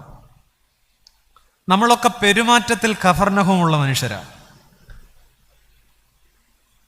നമ്മളൊന്നും ഈ സങ്കടങ്ങളെ അഭിമുഖീകരിക്കാൻ പഠിക്കുന്നുമില്ല, പഠിപ്പിക്കുന്നുമില്ല, അല്ലേ? ഈ വീട്ടിൽ നിൽക്കുന്ന ആർക്കും അത്ര വലിയ സങ്കടമൊന്നുമില്ല. പക്ഷെ കൊണ്ടുവരുന്ന മനുഷ്യന്റെ സങ്കടം ഉണ്ടല്ലോ, ഇത്തിരി ഇടം തരുമോ? നടുവിൽ ഇടം കൊടുക്കണമായിരുന്നു സങ്കടത്തിന്. നമ്മളും അങ്ങനെ തന്നെയാ. നമ്മൾ കുഞ്ഞുങ്ങളെ കൊണ്ടൊക്കെ തിരുവനന്തപുരത്തും അവിടെ ഇവിടെയൊക്കെ ടൂർ പോവും, അല്ലേ? മ്യൂസിയത്തിലും സൂവിലും അവിടെ ഇവിടെയൊക്കെ പോവും. പക്ഷേ RCCയുടെ മുന്നിൽ കൂടെ ഒന്ന് പോകണം, പീഡിയാട്രിക് വാർഡിന്റെ വരാന്തയിലൊന്ന് നിൽക്കണം. ലങ്സിനും ഹീമോസെഫാലസിനും ഒക്കെ ക്യാൻസർ ബാധിച്ച കുഞ്ഞുങ്ങളൊക്കെ അവിടെ ഉണ്ട്. ആ കുഞ്ഞുങ്ങളുടെ കണ്ണിലേക്കൊന്ന് നോക്കാൻ കൂടെ നമ്മുടെ മക്കളോട് ഒന്ന് കാണിക്കണം. ആ അമ്മമാരുടെ കണ്ണിലേക്ക് നോക്കാൻ പഠിപ്പിക്കണം. നമ്മളിപ്പോൾ കൊച്ചുങ്ങളെ മരണവീട്ടിൽ പോലും കൊണ്ടുപോവുകയല്ല. കൊച്ചിന് പേടിയാണ്, അത്ര പേടി. നമ്മൾ ധ്യാനിക്കേണ്ട ഒരു വാക്യമുണ്ട്, വചനമുണ്ട്. ദുഃഖവെള്ളിയാഴ്ച വൈകുന്നേരം നമ്മൾ കാണുന്നതാണ്. There was a garden in the place, and in the middle of the garden there was a tomb. Malayalam വേദപുസ്തകത്തിൽ അവിടെ ഒരു തോട്ടം ഉണ്ടായിരുന്നു, തോട്ടത്തിന്റെ നടുവിൽ ഒരു കല്ലറ ഉണ്ടായിരുന്നു. അവിടെയാണ് കർത്താവിനെ സംസ്കരിച്ചത്. ഇംഗ്ലീഷ് ബൈബിളാണ് എനിക്ക് ഇത്തിരി കൂടെ ഇഷ്ടം തോന്നുന്നത്. There was a garden, അവിടെ ഒരു പൂന്തോട്ടം ഉണ്ടായിരുന്നു. പൂന്തോട്ടത്തിന് നടുവിൽ ആരെങ്കിലും കല്ലറ പണിയോ? ഇല്ല. There was a garden in the place, and in the middle of the garden there was a tomb. ആ പൂന്തോട്ടത്തിന്റെ നടുക്കൊരു കല്ലറ. നമുക്കുള്ള പാടായത്. ജീവിതം ഒരു പൂന്തോട്ടമാണ്. ശരിക്കും ഇപ്പൊ സന്തോഷിക്കാൻ 100 കൂട്ടം കാരണങ്ങളുണ്ട്. അനുഗ്രഹിക്കപ്പെട്ട മക്കൾ, ജീവിത സാഹചര്യങ്ങൾ ഒക്കെ, സ്നേഹിത, ഇതൊരു പൂന്തോട്ടത്തിന്റെ കാലം തന്നെയാണ്. എന്നാൽ ഏത് പൂന്തോട്ടത്തിന്റെ നടുവിലും ഒരിത്തിരി ഇടം ഉണ്ടാവണം. ഏത് നിമിഷവും അവിചാരിതമായി വിരുന്നു വരാവുന്ന ഒരു ആകസ്മികത, ശൂന്യത നമ്മുടെയൊക്കെ മുമ്പിലുണ്ട് കേട്ടോ. There was a garden in the place, and in the middle of the garden there was a tomb. അല്ലേ? നമ്മുടെ മക്കളെ ഇനിയും നമ്മൾ പഠിപ്പിക്കാത്തതാണ് ജീവിതത്തിന്റെ ശൂന്യതകളെ അഭിമുഖീകരിക്കാൻ. ഒരിടത്തൊരു ഓട്ട മത്സരം നടക്കുകയാണ്, 100 മീറ്റർ ഓട്ടം. ഓരോ സ്കൂളിൽ നിന്നും വിജയികളായ കുഞ്ഞുങ്ങളെ എവിടെ കൊണ്ട് നിർത്തുകയാണ്. ഒരു സ്കൂളിൽ നിന്ന് ഒരു കുട്ടി ഓടാനായിട്ട് തുടങ്ങുന്നു. അവന്റെ സാറും ഫിസിക്കൽ എഡ്യൂക്കേഷൻ സാറും പുറകെ നിൽപ്പുണ്ട്. അവൻ ഓടുന്നതിന് മുമ്പ്, മത്സരത്തിന് 1 മിനിറ്റ് മുമ്പ് അവനോട് മാറി നിന്നിങ്ങനെ പ്രാർത്ഥിച്ചു. 1 മിനിറ്റ് പ്രാർത്ഥിച്ചു. നല്ല കുട്ടി. അവൻ മത്സരത്തിന് ഓടാൻ തുടങ്ങി. ആ 100 മീറ്റർ ഓട്ടത്തിൽ അവൻ 3ാമനായിട്ടാണ് ഫിനിഷ് ചെയ്തത്. 1ാം സ്ഥാനം കിട്ടുമെന്ന് വിചാരിച്ച കുട്ടിയാണ്. 3ാമനായിട്ടാണ് ഫിനിഷ് ചെയ്തത്. അവൻ്റെ ഫിസിക്കൽ എഡ്യൂക്കേഷൻ സാറ് പുറകെ ചെന്നിട്ട് അവനെ കെട്ടിപ്പിടിച്ച് ചുംബിച്ച് ആശ്വസിപ്പിച്ചു. മക്കളെ, സാരമില്ലടാ, നിനക്കൊന്ന് കിട്ടുമെന്ന് വിചാരിച്ചു, കിട്ടിയില്ല. നീ പ്രാർത്ഥിച്ചിട്ടും മോൻ തോറ്റുപോയല്ലോ. മോൻ പ്രാർത്ഥിച്ചിട്ടും മോൻ തോറ്റില്ലേ? സാരമില്ല. അപ്പൊ അവൻ സാറിനോട് പറഞ്ഞു, സാറേ, അതിനെന്ത് സാർ എന്തായി പറയാ? ഞാൻ പ്രാർത്ഥിച്ചത് തോൽക്കാതിരിക്കാനല്ല, തോറ്റാൽ കരയാതിരിക്കാനാണ്. ഞാൻ പ്രാർത്ഥിച്ചത് തോൽക്കാതിരിക്കാനല്ല, തോറ്റാൽ കരയാതിരിക്കാനാണ്. ഇവിടെ ആരാണ് സാറ്, ആരാണ് കുട്ടി? നമ്മുടെ കുഞ്ഞുങ്ങളെ നാം തോൽക്കാൻ പഠിപ്പിച്ചിട്ടില്ല. ജീവിതത്തിന്റെ നടുവിലെത്തുന്ന ശൂന്യതയെക്കുറിച്ച് നമ്മൾ പറഞ്ഞു കൊടുത്തിട്ടില്ല. ഇടമില്ലാത്തതിന്റെ വേദന. ഇത്തിരി ഇടം കൊടുക്കും. കഫർനഹൂമിലെ വീടിന്റെ സന്തോഷങ്ങളുടെ നടുവിൽ ആ സങ്കടക്കാരന് ഒത്തിരി ഇടമുണ്ടാകണമായിരുന്നു. ഇടമില്ലാത്തതിന്റെ വേദന തമ്പുരാൻ അറിയാം. പീലിപ്പോസിനോട് ചോദിക്കുന്നുണ്ട്, മക്കളെ പീലിപ്പോസേ, ഞാൻ നിന്നോടുകൂടെ ഇത്ര കാലം ഉണ്ടായിരുന്നിട്ടും എന്നെ അറിഞ്ഞില്ലടാ, എന്നെ മനസ്സിലായില്ല. ഞാൻ നിന്നോടുകൂടെ ഇത്ര കാലം ഉണ്ടായിരുന്നിട്ടും എന്നെ മനസ്സിലായില്ല. പ്രിയപ്പെട്ടവരെ, ഇടമില്ലാത്തതിൻ്റെ വേദന. ഉൽപ്പത്തി 27:36 ഏശാവ് ആ കട്ടിലിൻ്റെ അടുത്തുനിന്നൊരു ചോദ്യം ചോദിക്കുന്നുണ്ട് ഇസഹാക്കിനോട്. ആ കട്ടിൽ മാത്രമല്ല, പഴയ നിയമം മുഴുവൻ കിടുങ്ങുന്നുണ്ട്. ചോദിക്കുന്ന ചോദ്യം ഇതാണ്, എൻ്റെ അപ്പ അനുഗ്രഹം മുഴുവൻ യാക്കോബിന് കൊടുത്തു എന്നാണല്ലോ എൻ്റെ അപ്പം പറയുക. ഒരനുഗ്രഹം എനിക്ക് ബാക്കി വെച്ചിട്ടില്ലേ? ആ ചോദ്യത്തിൻ്റെ അർത്ഥം എന്തെന്നറിയാം? എൻ്റെ അപ്പന് ഒത്തിരി മക്കളൊന്നും ഇല്ലല്ലോ, 2 എണ്ണല്ലേ ഉള്ളൂ. അപ്പൻ്റെ മനസ്സിൽ എനിക്ക് ഇടമില്ലേ? ഈ കിടക്കുന്ന അപ്പൻ ഇഷ്ടംപോലെ സ്വത്തുള്ള ആളാ, 250 റബ്ബർ ഷീറ്റ് കിട്ടുന്ന ആളാ. ഒട്ടകം, ആട്, പൊന്ന്, വെള്ളി ഇഷ്ടം പോലുണ്ട്, എല്ലാം കിടപ്പുണ്ട്. മോൻ ചോദിക്കുന്നത്, മരിക്കാൻ നേരത്തെ ചെറുക്കൻ ചോദിക്കുന്നത് റബ്ബർ ഷീറ്റോ ആധാരമോ ഒന്നുമല്ല.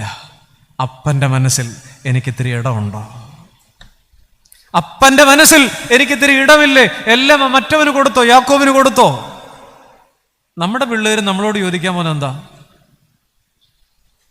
അന്ന് ആലോചിച്ച് നോക്കി. ഇവിടെ ഇരുന്ന് എന്തായാലും തീരാറായി കേട്ടോ, ഇപ്പം തീരും. എന്തായാലും ഈ ചെങ്ങന്നൂർ ഇവിടെ ഇരിക്കുന്ന നിങ്ങളുടെ എൻ്റെയും ശവസംസ്കാരം ഒരു ദിവസം കഴിയും അല്ലേ? ഒരു ദിവസം വൈകുന്നേരം 3-3:30 ആകുമ്പോൾ പള്ളിയിൽ അത് കഴിയും. കണ്ണിച്ചോരില്ലാത്ത കാര്യം പറഞ്ഞു. അത് കഴിഞ്ഞിട്ട് നമ്മുടെ ഇടവക്കാരുണ്ടല്ലോ, നമ്മളല്ലെങ്കിൽ ഇല്ല എന്നൊക്കെ പറഞ്ഞുകൊണ്ട് നമ്മുടെ ഇടവക്കാർ പള്ളിയുടെ മുറ്റത്ത് സാൻഡ്വിച്ചും ഒക്കെ കഴിച്ചുകൊണ്ട് നിന്ന് എന്തുമായിരിക്കും സംസാരിക്കുന്നത്? വൃത്തികേട് പറയാനായിട്ട് കറുത്ത തുണി ഇട്ടുകൊണ്ട് ഇറങ്ങിയതിരിക്കുക അല്ലേ? മനസ്സിലായില്ലേ അമ്മച്ചി? അത് തന്നെ. നമ്മുടെ അടക്കം കഴിഞ്ഞിട്ട് ആ പോക്കുവെയിലിൻ്റെ പൊന്നു വീഴുന്ന വൈകുന്നേരത്ത് ഒരു 4 മണിക്ക് സാൻഡ്വിച്ചും കട്ടൻ കാപ്പിയും കുടിച്ചുകൊണ്ടും മുറ്റത്ത് നിന്ന് പള്ളിക്കാരെന്തുമായിരിക്കും പറയുന്നത്? ഈ അച്ചായന് എന്നാരും സമ്പത്ത്, എന്തോരം ബാങ്ക് ബാലൻസ് ഉള്ള മനുഷ്യനായിരുന്നു. 4 എയർ ബാഗുള്ള 2 കാറുണ്ടായിരുന്നു. അമ്മാമ ഒരു ദിവസം ഉടുത്ത സാരി പിന്നെ ഉടുത്തോണ്ട് വന്നിട്ടേ ഇല്ല. എന്തോരം പറയോ? ഒരു പൂച്ചക്കുഞ്ഞു പോലും പറയല്ലേ. അവര് പറയുക ഇതൊക്കെ ആയിരിക്കും. കണ്ടാലൊന്ന് മിണ്ടുമായിരുന്നു, ഒന്ന് ചിരിക്കുമായിരുന്നു, സ്നേഹമുള്ള തള്ളയായിരുന്നു. അല്ലാതെ എന്നാ പറയും?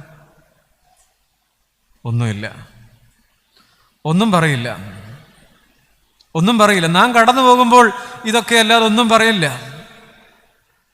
നമ്മൾ ഇടമുണ്ടെന്നൊന്നും പറയുന്നത് ചുമ്മാതെ. പല മനുഷ്യരുടെയും മനസ്സിൽ കവി പാടുന്നത് പോലെ പുഞ്ചിരി ഹാ കുലീനമാം കള്ളം, നെഞ്ചു കീറി ഞാൻ നേരിനെ കാട്ടാം, തെരുവിൽ വെച്ചു ഞാൻ കാണുമ്പോഴൊക്കെയും ചതി വിരിക്കുന്നു മുൻവരിപ്പല്ലിനാൽ. പുഞ്ചിരി ഹാ കുലീനമാം കള്ളം, നെഞ്ചു കീറി ഞാൻ നേരിനെ കാട്ടാം, തെരുവിൽ വെച്ച് ഞാൻ കാണുമ്പോഴൊക്കെയും ചതി വിരിക്കുന്നു മുൻവരിപ്പല്ലിനാൽ. കപട സ്നേഹിത, നിൻ വ്യാജ സൗഹൃദ കഥകിൽ മുട്ടി ഞാൻ മടുത്തു. ആരുടെ മനസ്സിൽ ആർക്കാണ് ഇടമുള്ളത്?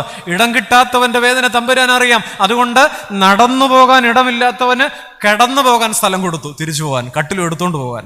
അതിന് പിന്നെ മേളിൽ കൂടെ പോകേണ്ടി വന്നില്ല, താഴെ കൂടെ പോയേ. അത് മാത്രം മതി ബലപ്പെടാൻ. വഴിയമ്പലം മുതൽ കുരിശുമരം വരെ ഇടം കിട്ടാത്തവൻ, നടന്നു പോകാൻ സ്ഥലമില്ലാത്തവന് കിടന്നു പോകാൻ സ്ഥലം കൊടുത്തു. തമ്പുരാൻ അറിയാം. മരിച്ചു കിടക്കുക, നമുക്കത്ര സ്ഥലം കിട്ടും. തമ്പുരാൻ അത് കിട്ടിയില്ല.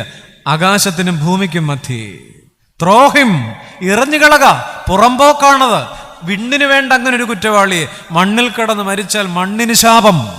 എറിഞ്ഞുകളക, throw him between the heaven and earth. ജന്മസ്ഥലം വഴിയമ്പലം, ശയ്യാഗേഹം പുൽക്കൂടാക്കി. ജന്മസ്ഥലം വഴിയമ്പലം, ശയ്യാഗേഹം പുൽക്കൂടാക്കി. വഴിയാധാര ജീവിയായി ഭൂതലത്തെ സന്ദർശിച്ചു. ഇടം കിട്ടിയിട്ടില്ല. അരക്കാശീനും മുതലില്ലാതെ തലചായ്പാനും സ്ഥലമില്ലാതെ 33.5 കൊല്ലം പാർത്തലത്തിൽ. പ്രിയപ്പെട്ടവരെ, ഇടമുണ്ടോ? എന്നെ ഒന്ന് കാണുമോ? എന്നെ ഒന്ന് തൊടുമോ? എനിക്കിത്തിരി ഇടം തരുമോ? നാലാമത്തെ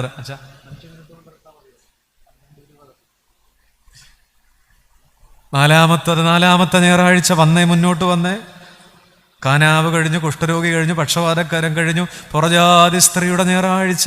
വിശുദ്ധ മത്തായി 15:21 മുതലുള്ള വാക്യങ്ങൾ. പിന്നാലെ വരിക, നിലവിളിച്ച് അവൾ പിന്നാലെ വരുന്നത് കണ്ടോ? ശിഷ്യന്മാര് പറഞ്ഞു, കർത്താവെ അവളെ പറഞ്ഞു വിട, അവൾ അസഹ്യപ്പെടുത്തുന്നുണ്ട്. അവള് റേഷൻ കാർഡിൽ പേരില്ലാത്തവളാ, അവൾക്ക് ആധാർ കാർഡ് ഇല്ലാത്തവളാ, അവൾക്ക് സ്റ്റാറ്റസ് ഇല്ലാത്തവളാ. കള, അവോയ്ഡ് ചെയ്യാം. കർത്താവ് അവളെ കേട്ടു. എന്നെ ഒന്ന് കേൾക്കുമോ? നാലാമത്തെ ഇന്ദ്രിയം കേൾവി. എന്നെ ഒന്ന് കേൾക്കുമോ? ഭൂപടത്തിന്റെ വിളുമ്പിൽ താമസിക്കുന്നവരുണ്ട്, സമൂഹത്തിന്റെ വിളുമ്പിൽ പാർക്കുന്നവരുണ്ട്. എന്നെ ഒന്ന് കേൾക്കുമോ? വീടുകളിൽ നമ്മൾ ഇന്ന് ഏറ്റവും കേൾക്കാത്ത ശബ്ദം ഏതെന്നറിയാം? നമ്മുടെ വീട് വിളിച്ചു ചോദിക്കുന്നു, എന്നെ ഒന്ന് കേൾക്കുമോ? വീടുകളിൽ നിന്ന് ഏറ്റവും കേൾക്കാത്ത ശബ്ദം അകത്തേക്ക് കരയുന്നതാണ്. മനുഷ്യൻ അകത്തേക്ക് കരയുന്ന ശബ്ദമുണ്ട്. അത് കേട്ടിട്ടുണ്ടോ? ഇല്ല. പുറത്തേക്ക് കരയുന്നത് മാത്രമേ നമ്മൾ കേട്ടിട്ടുള്ളൂ.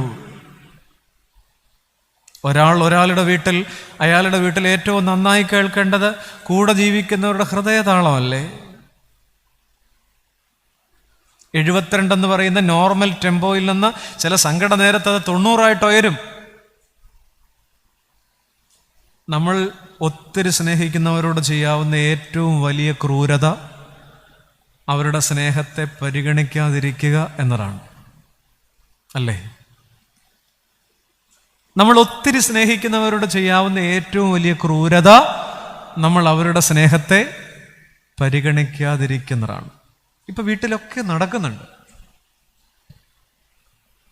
മതിലിന് പുറത്ത് സുൽത്താൻമാർ പലരും സ്നേഹമെന്ന പരിഗണന എന്ന ചെറുനാണയങ്ങൾക്ക് വേണ്ടി വീട്ടിനകത്ത് അലയുക.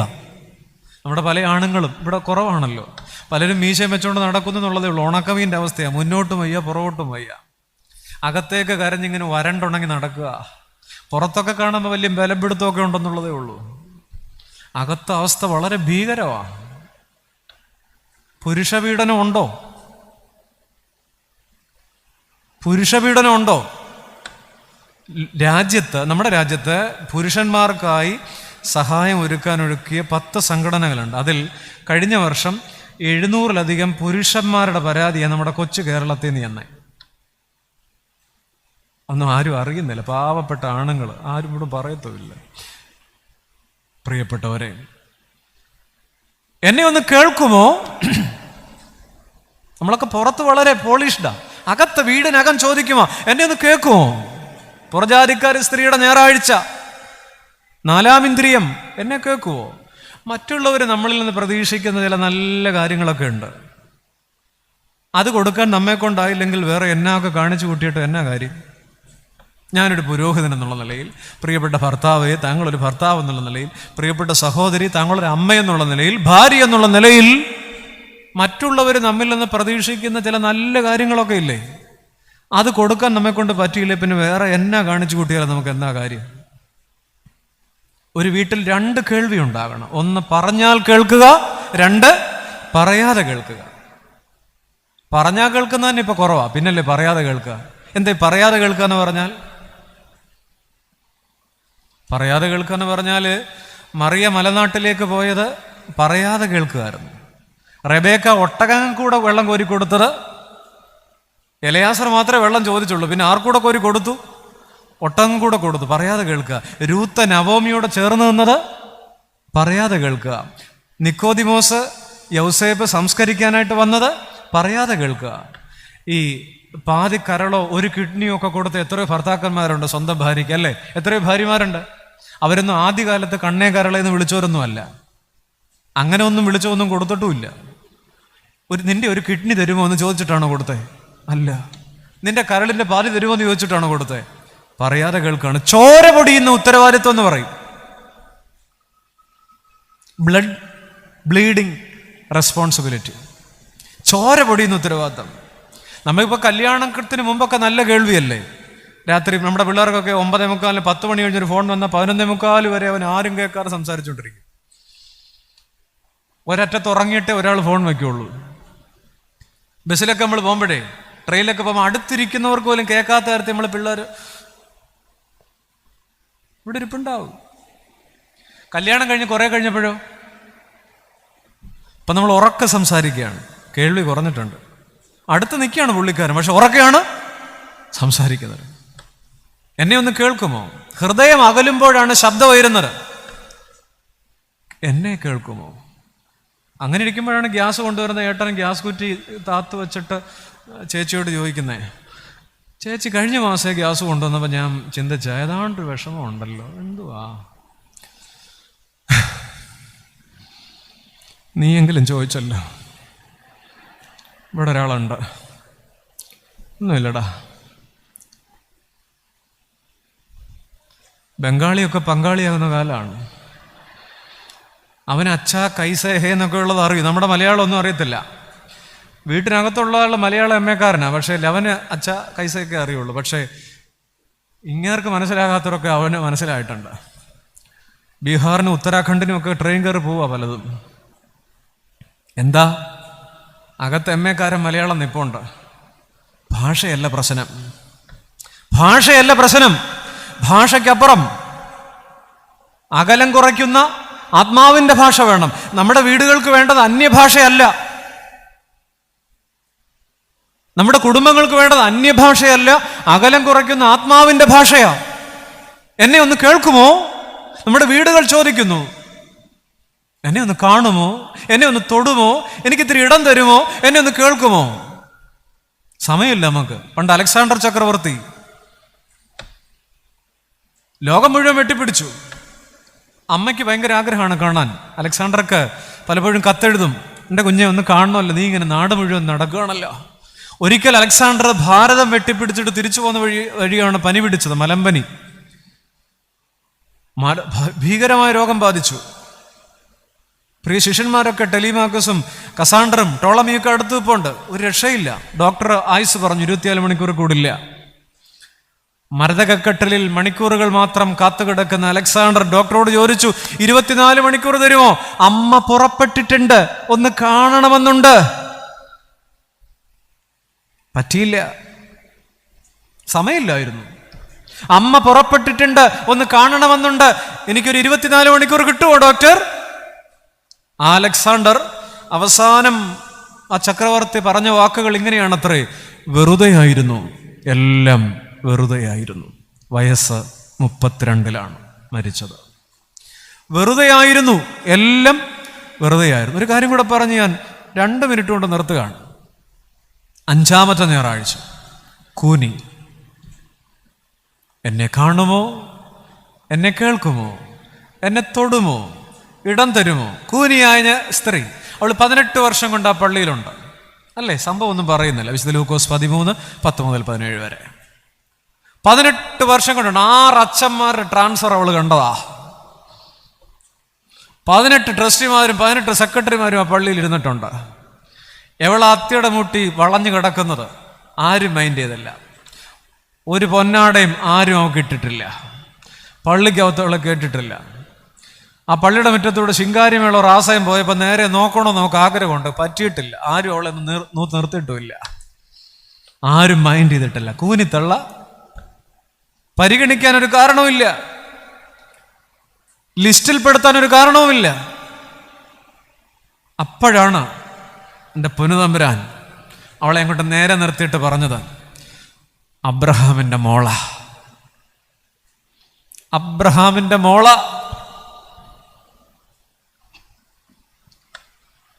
ഇതിപ്പോ എന്നാ വേണം? ഒരു യഹൂദ സ്ത്രീക്ക് കിട്ടാവുന്ന ഹൈ പ്രിവിലേജാ അത്. അബ്രഹാമിൻ്റെ മോൾ. ഇവള് 18 വർഷം കൂനി നടന്നു. നിവർന്നറവുള്ള നട്ടല് മാത്രമല്ല, ആത്മാഭിമാനം കൂടെയാ. അബ്രഹാമിൻ്റെ മോള. ഇനി എന്ത് വേണം പ്രിയപ്പെട്ടവരെ? നല്ല വാക്കു പറയുമോ? 5-ാമത്തെ ഞായറാഴ്ച 5-ാമത്തെ ഇന്ദ്രിയം നാവ്. കർത്താവേ, ഞങ്ങളുടെ നാവ് നല്ല വാക്ക് പറയും. ആരും ഇന്ന് വരെ വിളിച്ചിട്ടില്ല അവളെ. കേൾക്കാൻ കൊതിച്ചതവൾ എത്ര വർഷമായി പള്ളിയിൽ തുടരുന്നു. പ്രിയപ്പെട്ടവരെ, പള്ളിയിൽ എന്ത് സംഭവിക്കുന്നു എന്നല്ല, ഈ കഴിഞ്ഞ 18 വർഷം പള്ളിയിൽ ഒരുപാട് കാര്യം നടന്നിട്ടുണ്ട്. പള്ളിക്ക് ശേഷം എന്ത് സംഭവിക്കുന്നു എന്നതാണ് വലിയ കാര്യം. നമ്മുടെ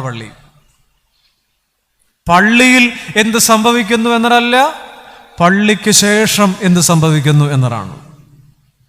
നമ്മൾ സ്കൂളിൽ ഈശ്വര പ്രാർത്ഥന ചൊല്ലിട്ടില്ലേ, നല്ല വാക്കോതുവാൻ ത്രാണിയുണ്ടാകണം. പക്ഷെ ഗുണമുള്ളതൊന്നും ഇപ്പോഴും നമ്മൾ പറയുന്നില്ല. 7-ാം ക്ലാസ്സിലെ പാടുന്നുണ്ട്. 1 ശമൂവേൽ 1:8 ഹന്നാമ്മച്ചിയോട്, അമ്മച്ചിയല്ല അവള്, കുഞ്ഞിനെ പെറ്റിട്ടില്ല, എൽക്കാന ചോദിക്കുന്നുണ്ട്, എന്തിനാടി ഹന്നേ പട്ടിണി കിടക്കുന്നേ? ഞാൻ നിനക്ക് 10 മക്കളെക്കാൾ നല്ലതല്ലേ? എന്ത് പ്രണയമാണിത്, എന്ത് റൊമാൻറ്റിക് ഫീലാണിത്. പ്രിയപ്പെട്ട, നല്ല വാക്ക് പറയുമോ? ഞാൻ മുമ്പേ പറഞ്ഞതുപോലെ നല്ല വാക്ക് മുഴുവൻ നമ്മൾ എപ്പോഴത്തേക്ക് വെച്ചേക്കുക? അനുശോചനം പറയാൻ വെച്ചേക്കുക. ജിഹ്വാഗ്രേ വർത്തതേ ലക്ഷ്മി, ജിഹ്വാഗ്രേ മിത്രബാന്ധവ, ജിഹ്വാഗ്രേ ബന്ധനപ്രാപ്തി, ജിഹ്വാഗ്രേ മരണം ധ്രുവം. അച്ചോ വേണ്ട, 12:30 മണിയായി, ഇതൊന്നും വേണ്ട. ജിഹ്വാഗ്രേ വർത്തതേ ലക്ഷ്മി. നാവിൻ്റെ ജിഹ്വ എന്ന് പറഞ്ഞ ജിഹ്വ നാക്കിന് എന്നാ നീളമുണ്ട്? അത് പല നീളമാണ്. ഒത്ത മനുഷ്യന് 9 സെന്റിമീറ്റർ 3 ഇഞ്ചെന്ന് പറയും. നമുക്ക് ചിലപ്പോൾ 27 വീട്ടിൽ ഇറങ്ങി വരുമല്ലോ, അത് ഞാൻ ഉദ്ദേശിച്ചിട്ടില്ല. ഈ നാക്കുണ്ടല്ലോ, ജിഹ്വാഗ്രേ വർത്തതേ ലക്ഷ്മി, നാക്കിന്റെ തുമ്പത്താണ് ഐശ്വര്യം. ജിഹ്വാഗ്രേ മിത്രബാന്ധവ, മിത്രങ്ങളും ബന്ധുക്കളും നാക്കിന്റെ തുമ്പത്തായിരിക്കുന്നത്. ജിഹ്വാഗ്രേ ബന്ധനപ്രാപ്തി, ചില കെട്ട് ഇട്ടേക്കുന്നതും. അതെ, 17 വർഷമായിട്ട് അവളോട് മിണ്ടിയിട്ടില്ല, ഒടുക്കത്തെ മുട്ടിമേക്കൂടെ നോമ്പ് നോക്കുക, റബ്ബറിന്റെ ഇലയ്ക്ക് അടി കൂടിയതാ. ജിഹ്വാഗ്രേ ബന്ധനപ്രാപ്തി, ജിഹ്വാഗ്രേ മരണം ധ്രുവം, മരണം വരെ നാക്ക് കൊണ്ടുവരും. ചെങ്ങന്നൂര് നിങ്ങളുടെ പള്ളി വെച്ച് കല്യാണം കഴിഞ്ഞപ്പോഴേ ഗായക സംഘം ഒരു പാട്ട് പാടിയില്ല, എന്നാ? നിന്നധരങ്ങൾ. ആ പാടത്തില്ലെന്ന് എനിക്ക് നന്നായിട്ടറിയാം. നിന്നധരങ്ങൾ മധുവർഷിക്കുന്നു, അല്ലയോ കാന്തേ, നിന്റെ അധരങ്ങൾ തേൻ പൊഴിക്കുന്നു. നല്ല വീടുകൾ വിളിച്ചോദിക്കുക, നല്ല വാക്ക് പറയുമോ? 2 A+ കുറഞ്ഞതിന് നമ്മുടെ കുട്ടിയോട് നമ്മൾ സ്ട്രോക്ക് കൊടുക്കുക. ഇത്തിരി മാർക്ക് കുറഞ്ഞതിന് നല്ല വാക്ക് പറയാം, തോളി തട്ടുന്നില്ല. പ്രിയപ്പെട്ടവരെ, APJ അബ്ദുൽ കലാം പറഞ്ഞത് ഇങ്ങനെയാണ്: ഭാവിയുടെ ഭാഗതയെ നിർണ്ണയിക്കാൻ പോകുന്ന ലാസ്റ്റ് ബെഞ്ചിലിരിക്കുന്നവരാണെന്നാണ്. നിങ്ങൾ ചിന്തിച്ചോ, ഫുൾ A+ കിട്ടിയവനല്ല, ലാസ്റ്റ് ബെഞ്ചിലിരിക്കുന്ന നമ്മുടെ ചില പിള്ളേരുണ്ടല്ലോ, അവരായിരിക്കും ആശുപത്രി കൂട്ടിരിക്കാൻ പോകുന്നത് നമുക്ക്, അവരായിരിക്കും നമുക്ക് ബ്ലഡ് വരാൻ പോകുന്നത്, അവരായിരിക്കും നമ്മുടെ റോഡിൽ നിന്ന് ചിലപ്പോൾ കോരി എടുത്ത് വണ്ടിയിലിടാൻ പോകുന്നത്. അല്ലാതെ ഫ്രണ്ട് ബെഞ്ചിൽ ഇരിക്കുന്നവരായിരിക്കത്തില്ല. അവരിങ്ങനെ കണ്ണടയൊക്കെ വെച്ചതല്ലേ പോത്തേ ഉള്ളൂ. ലാസ്റ്റ് ബെഞ്ചിലിരിക്കുന്ന ചില പിള്ളേരും നമുക്ക് അത് സമ്മതിക്കുകയല്ല, വേണം. ഭാഷ കലങ്ങുന്ന വീടുകൾ, നല്ല വാക്ക് പറയും. നമ്മുടെ വീടുകൾ, വേദപുസ്തകത്തിന്റെ സൗന്ദര്യം എന്ന് പറയുന്നത് ബാബേലിൽ തുടങ്ങി പെന്തിക്കോസ്തി തീരുക. കലങ്ങുന്ന ഭാഷ തുടങ്ങി ഒരുമിക്കുന്ന ഭാഷ തീരും. നമ്മുടെ വീട് ഇന്ന് പെന്തിക്കോസ്തിയിൽ തുടങ്ങി ബാബേലിൽ തീരുക. പെന്തിക്കോസ്തിയിലാണ് തുടങ്ങുന്നത്. എന്നാ ഭാഷയാ! അയാൾ പറയുന്നത് മനസ്സിലാക്കാൻ ഒരു പാടുമില്ല, പറയാതെ മനസ്സിലാവും. ഒന്ന് കണ്ണു കാണിച്ചാൽ മതി, ഒന്ന് നോക്കിയാൽ മതി. പെന്തിക്കോസ്തിയുടെ ഭാഷ സൗന്ദര്യമാണ്, അന്യഭാഷ ഇല്ലെന്നുള്ളതേ ഉള്ളൂ. പക്ഷെ നമ്മുടെ വീടുകൾ ഇന്ന് പെന്തിക്കോസ്തി തുടങ്ങുകയും ബാബേലിൽ അവസാനിക്കുകയും ചെയ്യുക. കലക്കത്തിന്റെ ഭാഷ, മരവിപ്പിന്റെ ഭാഷ. 5 കാര്യമാണ് ഞാൻ പറഞ്ഞത്. 5 ഇന്ദ്രിയങ്ങൾ ഈ പകലിൽ, പഞ്ചേന്ദ്രിയങ്ങൾ, നോമ്പ്, 5 ഞായറാഴ്ചകൾ, കുടുംബം. വീട് വിളിച്ചു ചോദിക്കുക, കനാവ് എന്നെ ഒന്ന് കാണുമോ? കുഷ്ഠരോഗി എന്നെ ഒന്ന് തൊടുമോ? പക്ഷപാതക്കാരൻ മനസ്സിൽ ഇടം തരുമോ? പുറജാതിക്കാര സ്ത്രീ എന്നെ ഒന്ന് കേൾക്കുമോ? കൂനിയായ സ്ത്രീ നല്ല വാക്ക് പറയുമോ? ചെറിയ കാര്യങ്ങൾ ഇതൊക്കെ ഉള്ളൂ. നമ്മുടെ വീടിന് ഇതിലും കൂടുതലായി നമുക്കൊന്നും വീടുകൾക്ക് പറയാനില്ല. കൊച്ചു കാര്യങ്ങൾ, കാണുമോ, കേൾക്കുമോ, തൊടുമോ, അതൊക്കെ അങ്ങ് നഷ്ടപ്പെട്ടു പോകുന്നുണ്ട്. കർത്താവേ, ഞങ്ങളുടെ വാക്ക്, ഞങ്ങളുടെ അധരങ്ങൾ, ഞങ്ങളുടെ ഘ്രാണം, ഞങ്ങളുടെ സ്പർശനം, നന്ദി. നിങ്ങളുടെ കേൾവിക്ക്